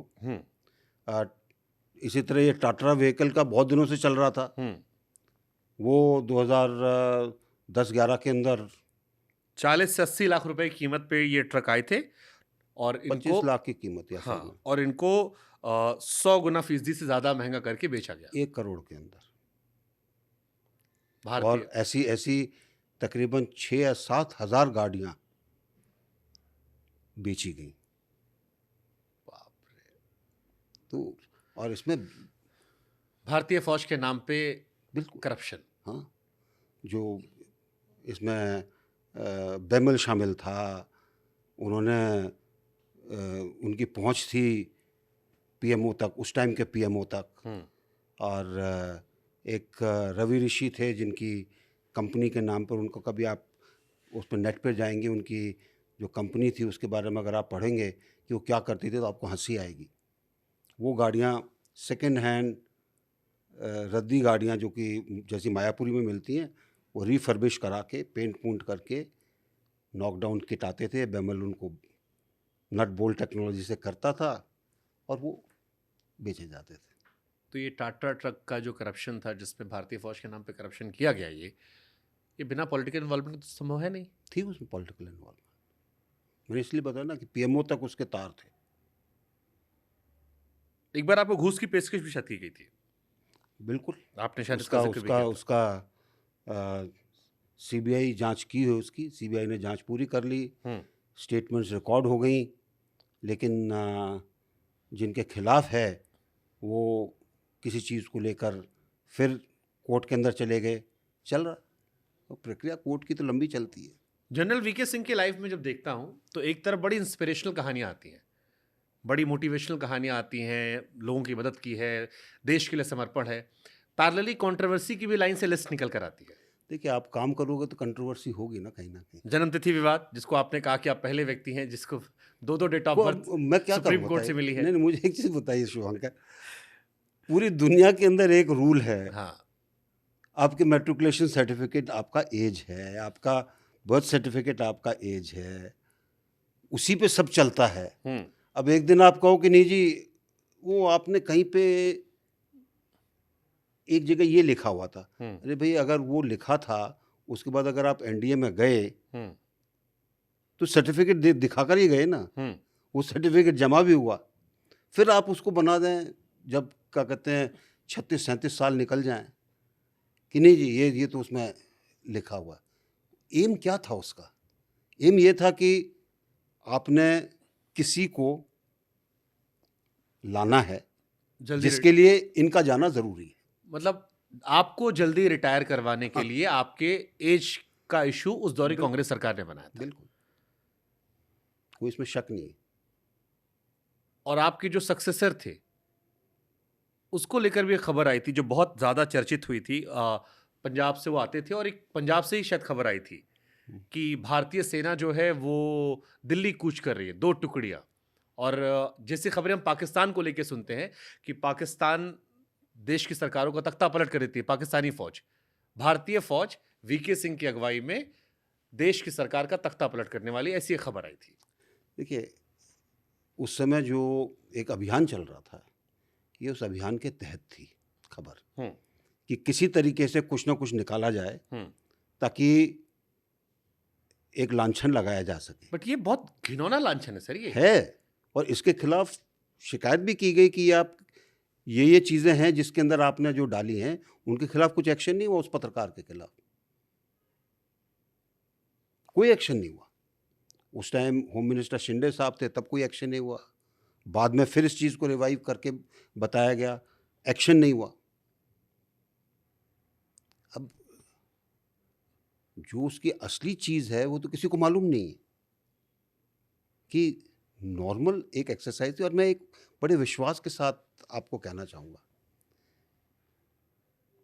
भारत के अंदर पाकिस्तान जैसा नहीं हो सकता। भारतीय सेना की मनोवृत्ति वो है ही नहीं। हम ये हमारी सोच से में है ही नहीं, बहुत दूर है, आता ही नहीं हमारी सोच के अंदर। तो ऐसे उसके अंदर एक मसाला डाल के बनाया जाए, वो जी पूरी तरह नहीं भी बोला जाए, वो कुछ हो रहा था, कुछ ऐसा लग रहा था। आप उसके जहन के अंदर ना जाएं कि क्या था। कोई किसी चीज़ की तैयारी थी, किसी चीज़ के लिए रिहर्सल थी, वो चीज़ बाद में उसकी ज़रूरत नहीं पड़ी। अगर आपको आप उस समय के दिल्ली को देखें, जितने फोर्सेस है दिल्ली में, वो क्या कम थे क्या? अगर किसी के मन में होता पाकिस्तान की तरफ, लेकिन हमारे मन में नहीं है। मैंने इंडियन आर्मी को जितना पढ़ा समझा जाना, मुझे 2 किस्से केवल याद आते हैं जहां पर ऐसे आरोप लगे। एक आरोप लगा था फील्ड मार्शल सैम मानेकशॉ पर, जिसमें फिल्म में भी दिखाया गया कि इंदिरा जी ने उनसे पूछ लिया कि सैम, क्या तुम तख्ता पलट की तैयारी कर रहे हो? उन्होंने कहा मेरा पॉलिटिकल एम्बिशन नहीं है। वहां के बाद दूसरा आरोप अगेन कांग्रेस की गवर्नमेंट है, जनरल वीके सिंह पर लगा। एक जर्नलिस्ट ने खबर छापी, काफी चर्चा हुई, कुछ लोगों ने डिनाई किया, कुछ लोगों ने उसको थोड़ा बढ़ाने का भी काम किया, और यह आरोप लगा कि जैसे पाकिस्तान में तख्ता पलट होता है वैसे ही आप कर रहे थे। मेरा कहना है कि हमारे यहाँ बट इंडियन आर्मी के ऊपर अगर लांछन लग रहा है बहुत तो क्या गलत इसके ऊपर एक्शन नहीं होना है, चाहिए? देशद्रोह है। और ये बात उसी तरह से लिखकर भेजी गई कि ये जो किया गया है, जिस जर्नलिस्ट ने ये शुरू किया है, उसके खिलाफ एक्शन होना चाहिए। और उस जर्नलिस्ट के आप तार देखिएगा, पंजाब से उनकी यात्रा शुरू हुई, जो उस समय पीएमओ में थे वो पंजाब के थे, दोनों के अच्छे रिश्ते थे। बोला गया कि तुम कुछ निकालो, ये कर सकते हो। तो ये एक नहीं, बट जैसे कहते हैं ना सर, जहां आग होती वहीं धुआं दिखता है। इसमें कुछ था, कुछ नहीं था। दिक्कत ही है, कुछ भी नहीं था। एक किसी, देखिए, बाहर के देश के अंदर एक, जहाँ पे एक बार हम पहले जा चुके हैं, वहाँ पे कुछ होने वाला था, मालदीव, उसके अंदर तैयारी की ज़रूरत थी। अब आप बोल तो नहीं सकते ना किसी को। True. हमारे पास खबर थी, और वो खबर उस टाइम के जो एनएसए उनको बताई गई थी कि वहाँ पे ये होगा। उन्होंने कहा नहीं, हमारे पास ऐसी कोई खबर नहीं है। बट ये एक आम इंसान के तौर पर डाइजेस्ट करने में बड़ा मुश्किल हो रहा है कि एक इंडियन आर्मी के प्रमुख को हटाने के लिए एक खबर चलाई जाती है जिसमें कहा जाता है कि वो इंडियन आर्मी का प्रमुख भारत की सरकार में करंट गवर्नमेंट को हाँ। हटाएगा और तख्ता पलट करके खुद बैठ जाएगा। ये यही तो खासियत है। इसीलिए तो क्या कहते हैं, उनकी सरकार की जो उस हालत थे उस टाइम के, वो अगर आप देखो, ये क्या था उसमें, जो भी मर्जी आया जो कर सकता था। कोई उनको ये नहीं थी कि भाई एक गोपनीय चिट्ठी लीक हो सकती है।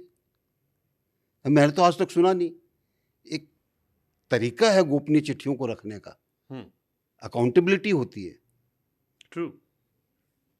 मनमोहन सिंह को आपने चिट्ठी लिखी थी, फौज के टैंक में उस दौर में ये सब खबर थी कि गोला बारूद, फौज की सब चीज़ों के बारे में लिखी थी कि हमारी ये कमी है, ये कमी है, ये कमी है, और इनको दूर करना ज़रूरी है। जो मुख्य बात हमने पढ़ी थी उस दौर में ये था, जो मैंने, अगर क्योंकि मामला सेंसिटिव इसलिए कोट कर दे रहा हूं, कि अखबार में खबर छपी थी कि मनमोहन सिंह को आपने चिट्ठी लिखी कि फौज के टैंक का गोला बारूद खत्म हो चुका है, पैदल सेना के पास हथियारों की कमी है, हवाई सुरक्षा के उपकरण जो है अपनी ताकत खो चुके हैं, और ये सारी बातें प्रधानमंत्री को गई और फिर ये सार्वजनिक कर दी गई। क्योंकि इसके बारे में प्रधानमंत्री जी को एक बार पहले बताया था। तो ये चिट्ठी लीक होना तो देश के लिए भी खतरा था, सुरक्षा बिल्कुल, के साथ खतरा था। बिल्कुल, ये भी तो देशद्रोह है।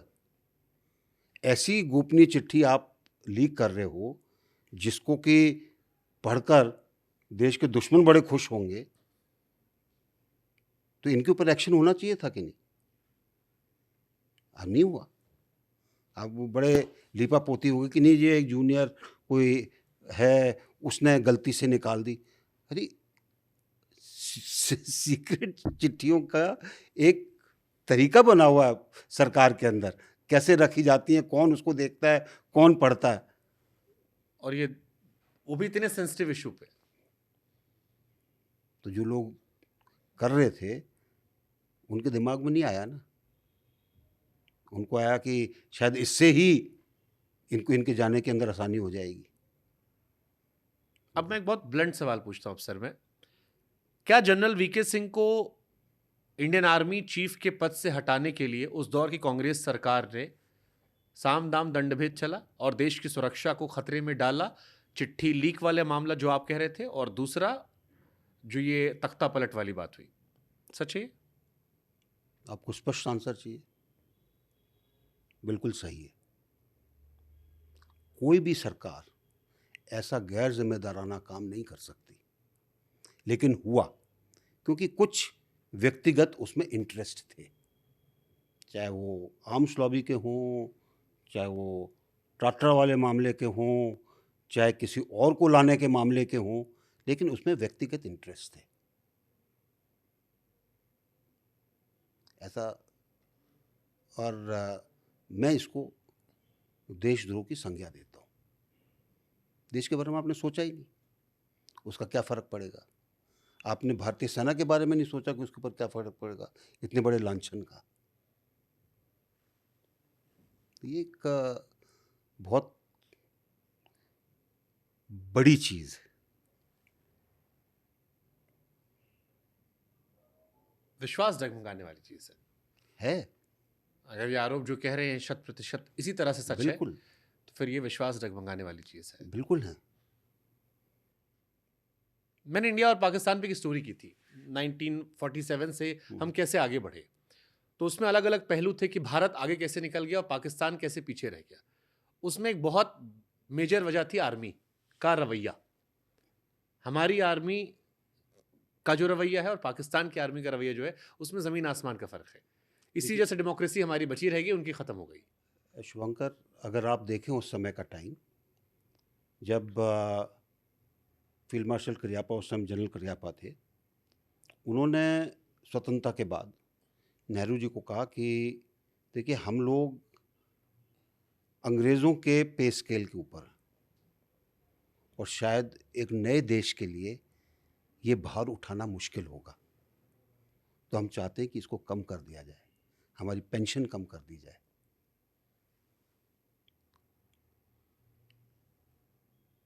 जो फौज ऐसा कर सकती है वो देश के साथ चलेगी।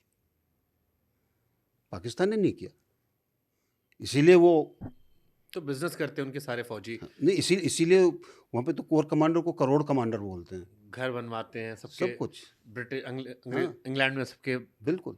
तो हमारी मनोवृत्ति, हमारा काम करने का तरीका देश हित का है, और ये फौज उसी तरह से चली है जिस दिन से भारत आज़ाद हुआ है। आर्मी चीफ के टेन्योर के तौर पर आपको क्या लगता है, आपने कौन सा ऐसा काम किया जो आपको लगता है ये रिमार्केबल था, मेरी नज़र में मैंने ये अच्छा काम किया? बहुत काम है, कोई आपको जो और बेस्ट आपको लगता हो कि आपको जैसे एक तो राशन वाला आपने बताया मुझे, जवानों के वेलफेयर की बात बताई, जिसके अंदर और भी बहुत सारी चीज़ें थी। उसके अलावा जिस तरीके से हम सीमाओं पे काम करते हैं, उसको सुगठित कैसे किया जाए। और आप अगर देखेंगे 2010 से पहले जो चीज़ें होती थी, वो 10 और 12 के बीच में उनकी इंसिडेंट्स जो हैं वो कम हो गए। एक लोगों के अंदर विश्वास पैदा करना होता है, चीज़ों को आगे बढ़ाना होता है। तीसरी सबसे बड़ी चीज़ थी जनता के अंदर, अपने फौज के अंदर एक विश्वास पैदा करना कि आप कर सकते हो, रोक नहीं है आपके ऊपर। गलती अगर इसलिए हुई है कि आपकी जजमेंट गलत थी, कोई बात नहीं, डांट खा लेना, लेकिन और कुछ नहीं होगा। अगर गलती इसलिए हुई है कि आपका मन ठीक नहीं था, आप उसमें बेईमानी का आपका मन था, फिर आप भूल जाओ कि क्या होगा।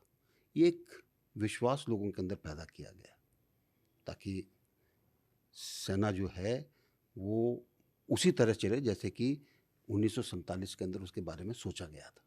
अब आप नेता भी हैं, आप आर्मी चीफ भी रह चुके हैं। अग्निवीर के इशू पर आम जनता ने आरोप लगाया कि नेता अपनी पेंशन मेंटेन रखते हैं, जय बार विधायक तय बार पेंशन बनी रहती है, और नेताजी अपनी मलाई नहीं गायब करते। लेकिन देश के सैनिकों के साथ गलत कर रहे हैं, क्योंकि ये जो 4 साल का पीरियड है, ये इसलिए किया गया है ताकि आपको पेंशन ना देनी पड़े।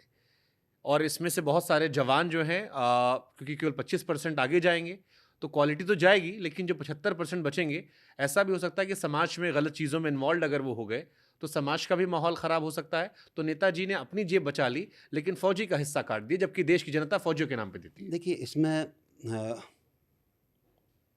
एक और आपने शायद नरावनी जी के बारे में चीज़ें निकली थी, उन्होंने उनका एक आइडिया था टूर ऑफ ड्यूटी का, जो कई देशों में होता है। आमतौर पर उन देशों में जिनमें जनसंख्या कम है, तो पूरा देश जो है वो टूर ऑफ ड्यूटी के लिए जाता है और काम करता है। तरीका यही था, आइडिया उनका ये था, परंतु वो उस आइडिया को जिस तरह से सेना ने उसका प्रेजेंटेशन दिया, जिस तरीके से वो पसंद आया कि इसको लोगों के अंदर ज़्यादा लोग ट्रेंड होंगे, एक ज़रिया बढ़ेगा, बहुत लोग उसके अंदर, वो करके जब उसका पूरा जो निकाला गया वो इस रूप में आया।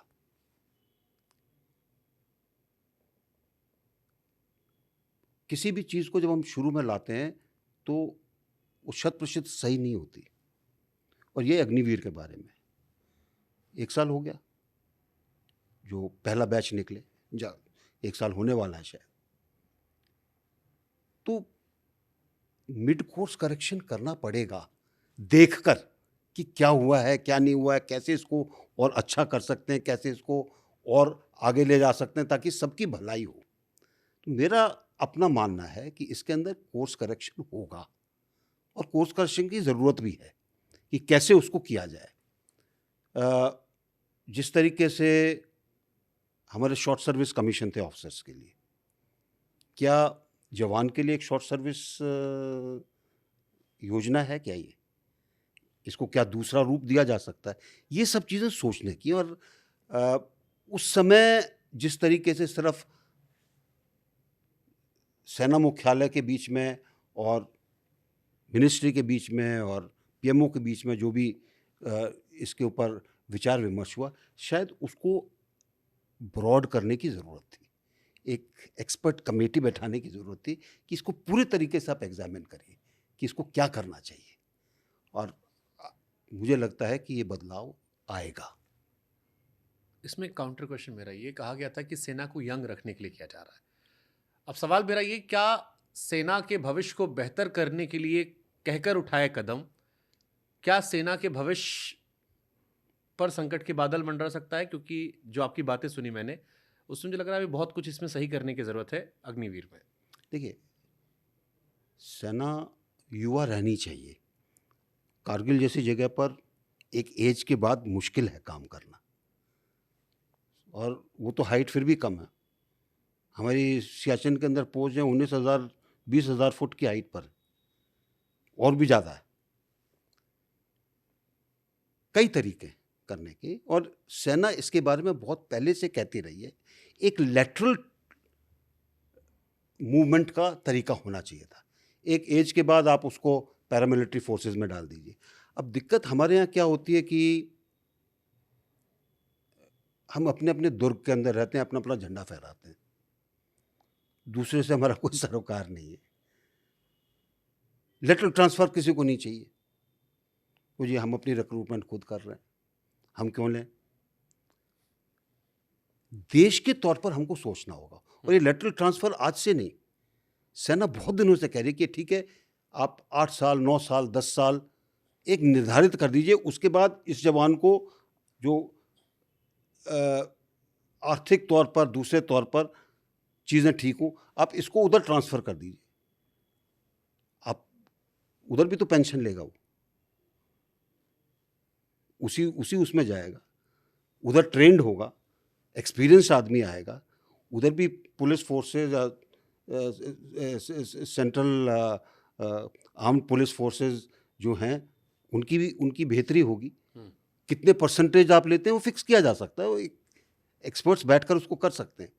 ये लेटरल जो चीज़ है ये आई नहीं, क्योंकि इसमें सबने कहा नहीं जी हमारी दीवार मत तोड़िए, हमें नहीं चाहिए। अब सेना के अंदर उसको लोगों की आकांक्षा में, अब सेना का अगर जवान आज की तारीख में 15 साल मिनिमम उसकी कलर सर्विस है, 15 साल के बाद जाता है, और मान लीजिए 19 साल 20 साल की उम्र में आता है, तो 35 साल की एज में वो चला जाता है। उसको उसकी देखभाल भी करनी ज़रूरी है अगर आपको यंग रखना है तो। और अगर आप चाहते हैं कि और थोड़ा सा युवा वर्ग हो तो उसके लिए आपको तरीका निकालना पड़ेगा। तो ये छोटी समस्या नहीं है, और मेरा मानना है कि इसके ऊपर बहुत गहन विचार करने की, काम करने की ज़रूरत है। ठीक है सर, हम एंड सेगमेंट में आ रहे हैं, तो कुछ सवाल लोगों ने भी मुझे दिए थे। छोटे छोटे सवाल हैं, ये बड़े मासूम सवाल है जो आम जनता के मन में आते हैं। पहला सवाल, इंडियन आर्मी में भी करप्शन है? देखिए, इंडियन आर्मी में कौन जाता है? हम लोग जाते हैं, समाज से लोग जाते हैं ना। जो समाज के अंदर वो आपको वहाँ पर मिलेगा, वो आईना। हालांकि जिस तरीके से ट्रेनिंग की जाती है, जो कुछ किया जाता है, वो काफ़ी हद तक इंश्योर करती है कि चीज़ें ना हों, लेकिन आखिर वो तो समाज का ही व्यक्ति है ना, है तो वही। अगर उसके अंदर प्रोटोटाइप के अंदर गड़बड़ है तो उसका क्या करोगे आप? ठीक है। क्या इंडियन आर्मी चीफ का सिलेक्शन भी सरकारों के फेवरेटिज्म पे होता है? देखिए, आमतौर पर इंडियन आर्मी के चीफ का सिलेक्शन एक प्रक्रिया बहुत निर्धारित की गई है, और उसके अंदर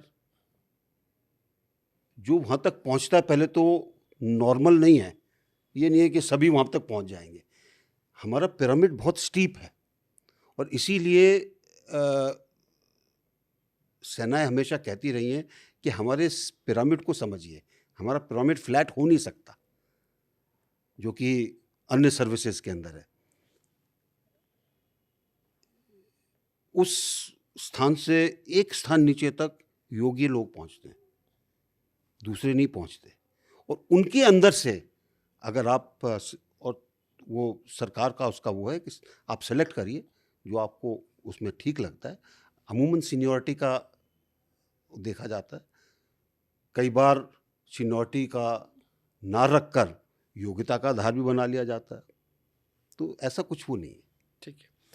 विक्रम बत्रा की कहानियां अक्सर लोग सुनते हैं और कई बार कहा जाता है कि अगर वो जीवित होते तो शायद वो इंडियन आर्मी के चीफ बन जाते। It's a very hypothetical question, but क्योंकि कहानी इतनी फैसिनेटिंग है, जितना उनको हमने देखा वीडियोस में, पहली बार इंडियन आर्मी वीडियोस आ रहे थे, डू यू थिंक अगर वो होते तो इंडियन आर्मी के लिए ग्रेट सर्विस होती? देखिए, बहुत चीज़ें होती हैं, आपके ट्रेनिंग कोर्सेज होते हैं, अलग अलग चीज़ें होती हैं, आपकी अलग अलग जगह पर रिपोर्ट होती है, आप वीर हैं, बहादुर हैं, सब कुछ है आपके अंदर, और एक स्टेज वो आती है आप कहीं भी चूक सकते हैं। चूक गए फिर क्या करोगे? तो ज़रूरी नहीं है। मैंने कभी नहीं सोचा था कि मैं चीफ बनूंगा।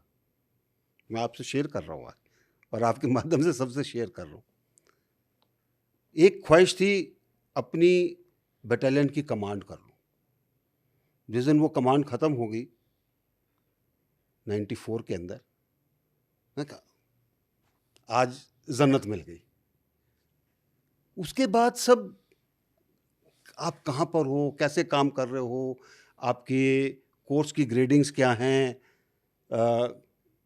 आपकी रिपोर्ट्स कैसी हैं, किस किस इलाके में आपने काम किया है, वहाँ पे कैसा काम हुआ है। तो बहुत ऐसे मौके आते हैं जबकि पता नहीं चलता कि आप आगे बढ़ेंगे कि नहीं बढ़ेंगे। तो ये कहना बड़ा मुश्किल है कि आज एक यंग ऑफिसर के तौर पे मैं सोचूं मैं चीफ बन जाऊंगा। जनरल विपिन रावत के साथ जब दुर्घटना हुई तो हम सब टीवी पर कवर कर रहे थे। उससे पहले जनरल विपिन रावत ने चाइना को लेकर कुछ स्टेटमेंट भी दिए थे और लगातार समय समय पर हार्श स्टेटमेंट वो दे रहे थे। पाकिस्तान से लेकर दुनिया के तमाम बड़े देशों में हमने ये देखा कि जब बड़े लोगों के साथ ऐसी घटनाएं होती हैं तो आमतौर पर वो इत्तेफाक नहीं होती है, कुछ ना कुछ कहानी जुड़ी होती है।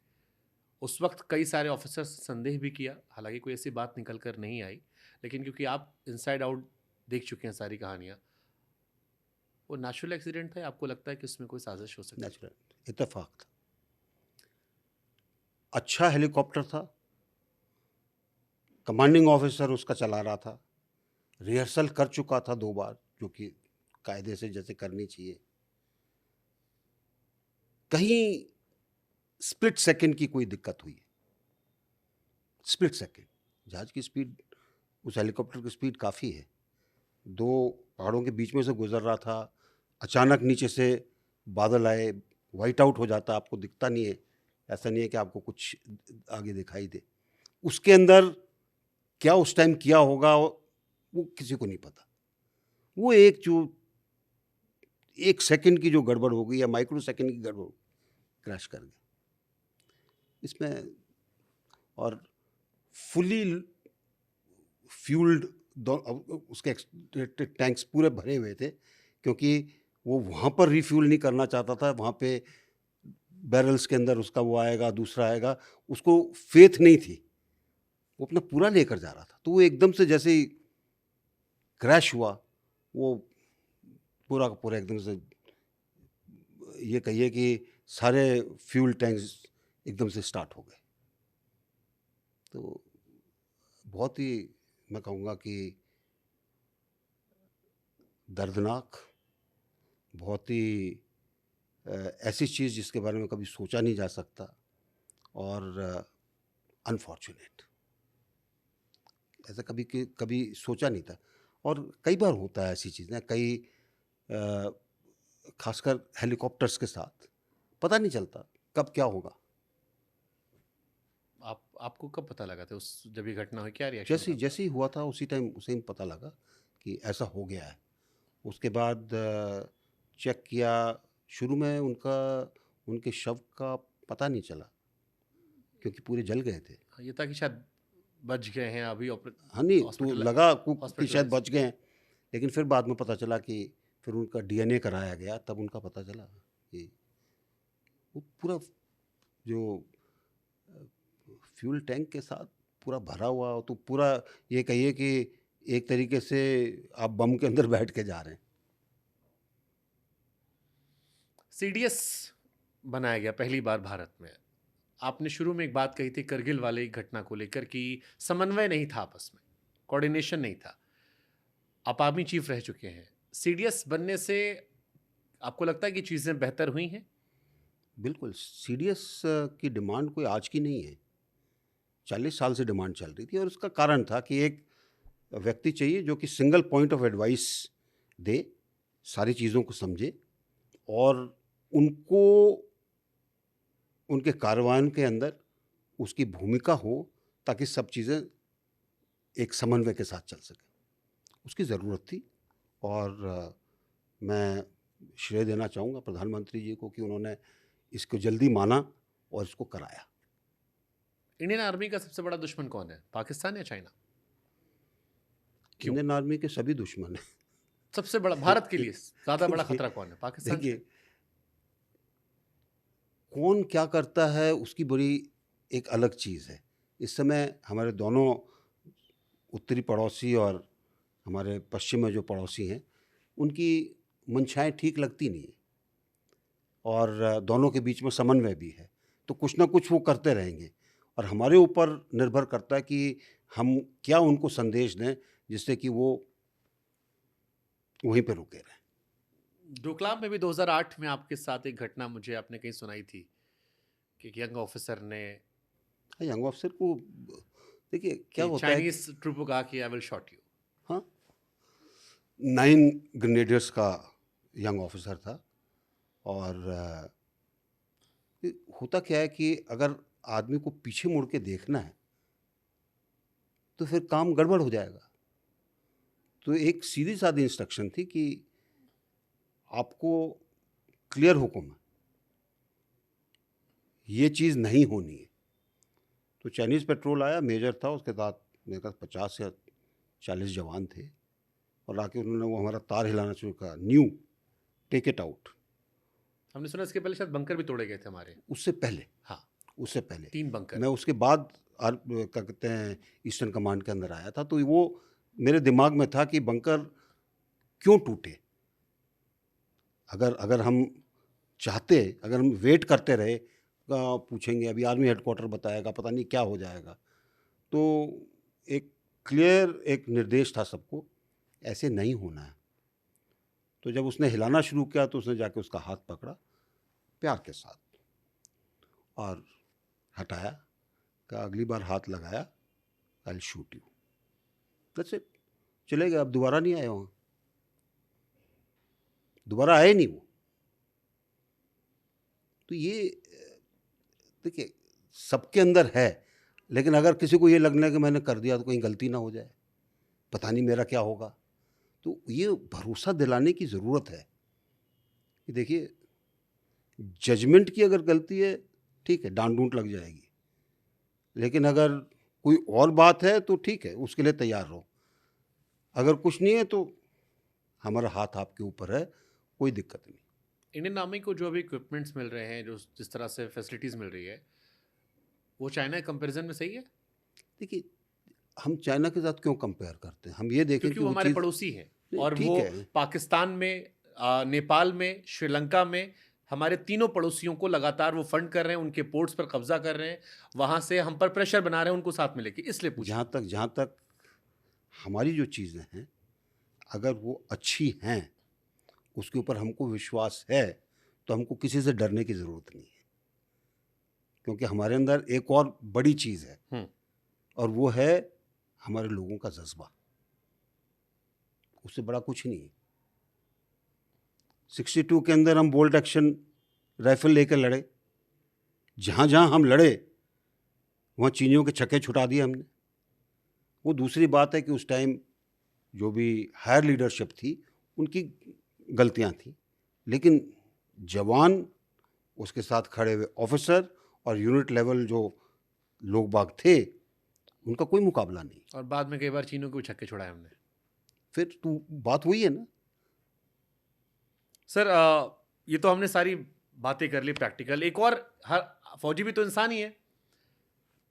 फौजी का इमोशनल साइड भी तो होता होगा ना सर? फौजी भी बिल्कुल टूटता होता है। होगा, बिखरता होगा, रोता होगा। क्या होता है फौज का इमोशनल साइड? ये देखिए, इमोशनल होते हैं आप, आपके साथ कोई है, अ, मारा जाता है किसी ऑपरेशन में, शायद आप आंसू नहीं बहाते, दिल रोता है, वो बहुत सालों तक रोता है, दिखाते नहीं आप कहते नहीं, मुझे साहसी दिखना है बाहर से, शायद अंदर आप टूटते हैं। आपने कोई दोस्त साथी खोए ऐसे, बहुत जो अभी भी याद आते हो? बहुत। किसी एक का नाम लेके बताना चाहेंगे? कोई ऐसा देखिए, कितनों के नाम बताऊं आपको? कोई ऐसा जो अभी भी याद आता हो अक्सर? नहीं नहीं, कई ऐसे हैं जो कि एक हमारे अ, सूबेदार साहब थे, बंका सिंह, हुँ। इसी तरीके से एक और थे गोपी, बहुत से ऐसे हैं जो श्रीलंका के थे, 71 में थे। बहुत से लोग हैं जिनकी याद अभी तक आपके मन में है, वो रहेगी, वो जाएगी नहीं। परिवार को लेके फौजी भी रोते हैं कहीं वहाँ पे? परिवार तो रोता है शायद वो होगा, फौजी ही सोचता ज़रूर है अपने परिवार के बारे में, लेकिन जो काम है हुँ। वो शायद उसको लगाए रखता है, जिसमें वो उसको पता है कि कोई ना कोई उसके परिवार को ज़रूर देखेगा। इंडियन आर्मी की सबसे चैलेंजिंग पोस्टिंग कौन-सी है? देखिए, आप सब जगह चैलेंजेस होते हैं, बट जैसे और सियाचिन है, बहुत टफ है। देखिए टफ है, उसी तरीके से आप पूर्वोत्तर में चले जाएं, नॉर्थ ईस्ट में। अपनी उसकी अलग अलग वो है, आप सिक्किम में ऊपर चले जाएं, अलग है। सब जगह कठिनाई जहाँ पर है, जहाँ पर दुर्गम रास्ते हैं, जहाँ पर डिप्लॉयमेंट आपकी हाई एल्टीट्यूड पर है या जंगल में है, या आप लाइन ऑफ कंट्रोल पर हैं जहाँ पे एक अलग तरह का माहौल रहता है, तो कठिनाई सब जगह है, सब जगह चलिए मुश्किल मैं है। इसको रिफ्रेम करता हूँ। एक फौजी के लिए बॉर्डर का युद्ध ज़्यादा कठिन होता है, एलएसी या एलओसी वाला, या वो जो अपने ही लोगों से लड़ना पड़ता है? चाहे वो माओवाद की समस्या हो, नॉर्थ ईस्ट की समस्या हो, जो अभी हमने मणिपुर में देखा, या कश्मीर में रहा। देखिए, दोनों तरह की चुनौतियाँ अलग हैं। जब हम अपने आंतरिक उसमें पढ़ते हैं, हुँ। वहाँ सबसे बड़ी कठिनाई आती है कि दुश्मन तो कोई नहीं है आपका। भाई, बॉर्डर के ऊपर तो दुश्मन है ना एक, हुँ। आंतरिक उसमें कहाँ दुश्मन होता है? वो अपने ही लोग हैं। आपका आपका आपको तरीका अपना बदलना पड़ता है। आपको अपने लोगों को भी बचाना पड़ता है, क्योंकि आप तब तक कुछ नहीं करना चाहते जब तक कि एक हद जो आपने नियुक्त की वो पार ना हो जाए। कठिनाई है, और शायद बॉर्डर से ज़्यादा कठिनाई है। ट्रू। अपने लोगों पर आप बहुत कठिनाई है, आप नहीं कर सकते। आपको बहुत सोच समझ कर काम करना पड़ता है। बीच में आर्मी पर कई सारे एलिगेशंस सर आए थे, कश्मीर में ख़ास तौर पर, कि महिलाओं के साथ ऐसी घटनाएँ हो गईं। ये सब बातें आती हैं तो आप लोग कैसे रिएक्ट करते हैं इस सबको? देखिए, मेरा अपना जो एक व्यक्तिगत अनुभव रहा है, हुँ। जितनी हमारे पास ह्यूमन राइट्स वायलेशन की चीज़ें आती हैं, जितनी आती हैं, 98% जब उनकी जांच कराई जाती है तो उसमें तथ्य नहीं पाए जाते। 2% जहाँ गलती पाई जाती है उस पर एक्शन होता। तो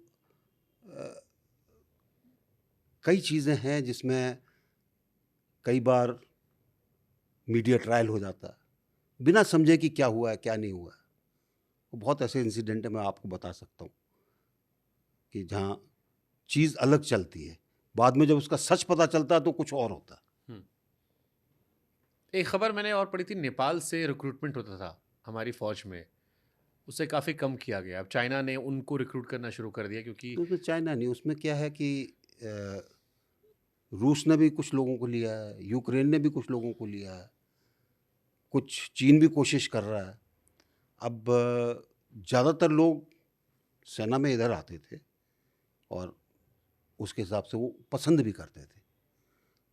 कुछ जब डेस्परेशन हो जाता है, घर में कमी है, उसी से काम चल रहा है, तो अब एक दो इक्का दुक्का लोग बाग इधर उधर जाने लगे। और मेरा अपना मानना है कि एक बार जब अग्निवीर योजना की समीक्षा हो, इसके बारे में पुनर्विचार हो, इसके बारे में पूरे तरीके से सब पहलुओं को समझा जाए, तो शायद ये नेपाल वाली समस्या भी हल हो जाएगी। ये सीरियस। इनका ये जो नेपाल का हमारा संबंध रोटी बेटी का है, छोटा मोटा संबंध नहीं है। वहाँ पे जो हमारे पेंशनर हैं, उसकी पेंशन जो भारतीय रुपये में जाती है, वो उनके यहाँ अच्छे अच्छे लोगों की उतनी पेंशन नहीं है, तनख्वाह नहीं है, पेंशन को तो छोड़िए। वो एक बहुत बड़ी एक वो है वहाँ पर हमारे हिमायतियों की लॉबी है। और मेरा अपना मानना है कि इसको हमको बनाए रखना चाहिए। बहादुरों के भी वो कौम है जो जो बिल्कुल बिल्कुल। जी। उरी स्ट्राइक आपको पता था, आपको रखा, क्योंकि बाकी सब जगह तो रेस्क्यू में आपको रखा गया है, आप चेहरा आप ही नहीं, रहे देखो हैं। उरी स्ट्राइक आपको नॉलेज थी या नहीं थी उसमें, क्योंकि आप आर्मी नहीं, चीफ थे? एक बार जब चीज़ें हो जाती हैं तो पता चल जाता है। होना है इसका भी मन के अंदर पता था कि कुछ होना है।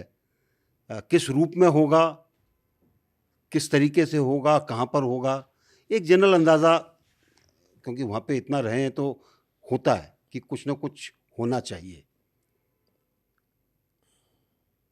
अच्छा था। कुछ चीज़ें कई बार करने की ज़रूरत पड़ती है ताकि दूसरे को लगे कि ऐसे ही अब की बार नहीं होने वाला, आपको भी नुकसान होगा। इंडियन जो आर्मी को लेकर एक नया स्टैंड आया कि ये नया भारत है, जो फिल्मों में दिखाते हैं अक्सर कि हम घर में घुसकर मारते हैं। एक तो हो गया फिल्मों के लिए, एक हो गया कि आर्मी चीफ आप रहे हैं, आपको रियलिटी पता है। क्या आज की इंडियन आर्मी इतनी सशक्त है कि वो एक साथ पाकिस्तान चाइना दोनों को हैंडल कर सकती है? इंडियन आर्मी हमेशा से सशक्त थी, सशक्त रहेगी। और ये सशक्तता के अंदर सहारा, जब सरकार साथ होती है तो सहारा ज़्यादा मिलता है। जब सरकार थोड़ी उखड़े मन से होती है तब मोर्चा सेना को अपने आप संभालना पड़ता है। ठीक है, एक लास्ट क्वेश्चन मैं करता हूं आपसे, अब राजनेता के तौर पर, क्योंकि आर्मी चीफ के तौर पर बहुत सारी जिज्ञासा मेरी थी।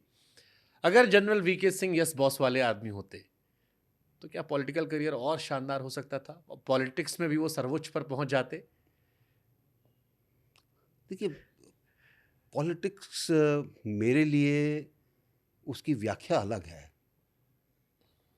पॉलिटिक्स का मतलब है जनसेवा। पॉलिटिक्स का मतलब पद नहीं है। पर जितना बड़ा पद होगा उतनी ज्यादा आप सेवा कर सकते हैं। आज आप गाजियाबाद सीमित है, या अगर आप मान लीजिए डिफेंस मिनिस्टर होते तो आप आर्मी में रहे हैं, आप और 4 बारीकियों को और उस तरह से कर सकते थे, या आपका कोऑर्डिनेशन आर्मी चीफ के साथ ज्यादा बेहतर होता। वो ठीक है आपकी बात, लेकिन मेरा अपना मानना है कि अगर आप जनता के लिए काम कर सकते हैं तो वो राजनीति की सबसे बड़ी उपलब्धि है। कुछ भी आप करें जिससे जनता को फायदा हो। और शायद मेरी सोच 2014 से यही थी कि क्या होना है गाजियाबाद में आगे तक, बड़ी चीज़ें होनी चाहिए, चाहे एक्सप्रेसवे हो, चाहे कनेक्टिविटी दूसरी हो, चाहे मेट्रो हो, चाहे रैपिड हो, चाहे हवाई अड्डा हो, चाहे किस तरीके से स्कूल अच्छे चलें, हर चीज़ जिससे कि लोगों को फ़ायदा हो। 2004 में अटल जी ने चुनाव हारा था तो एक स्टेटमेंट दिया था, ना टायर्ड हूं ना रिटायर्ड हूं। 2 पारी आपकी हमने देख ली, थर्ड में क्या है? देखिए, मेरे ख्याल से टायर्ड है? थोड़ा सा देखिए, टायर्ड तो कोई होता ही नहीं है।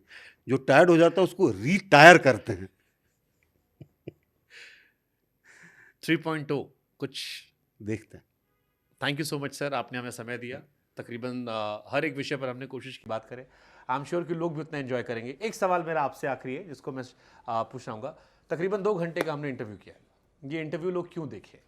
आपका जो अनुभव है हम चाहेंगे आप साझा करें। क्योंकि ये शुभांकर ने किया, ये शुभांकर ने बहुत कुरेदने की कोशिश की ताकि बहुत सारी चीज़ें निकल कर सामने आए। और मुझे आशा है कि जो चीज़ें निकल कर आई हैं उनसे काफ़ी सवाल होते हैं लोगों के मन में, उन सब का जवाब मिलेगा। Thank you so much sir and जय हिंद. Thank you.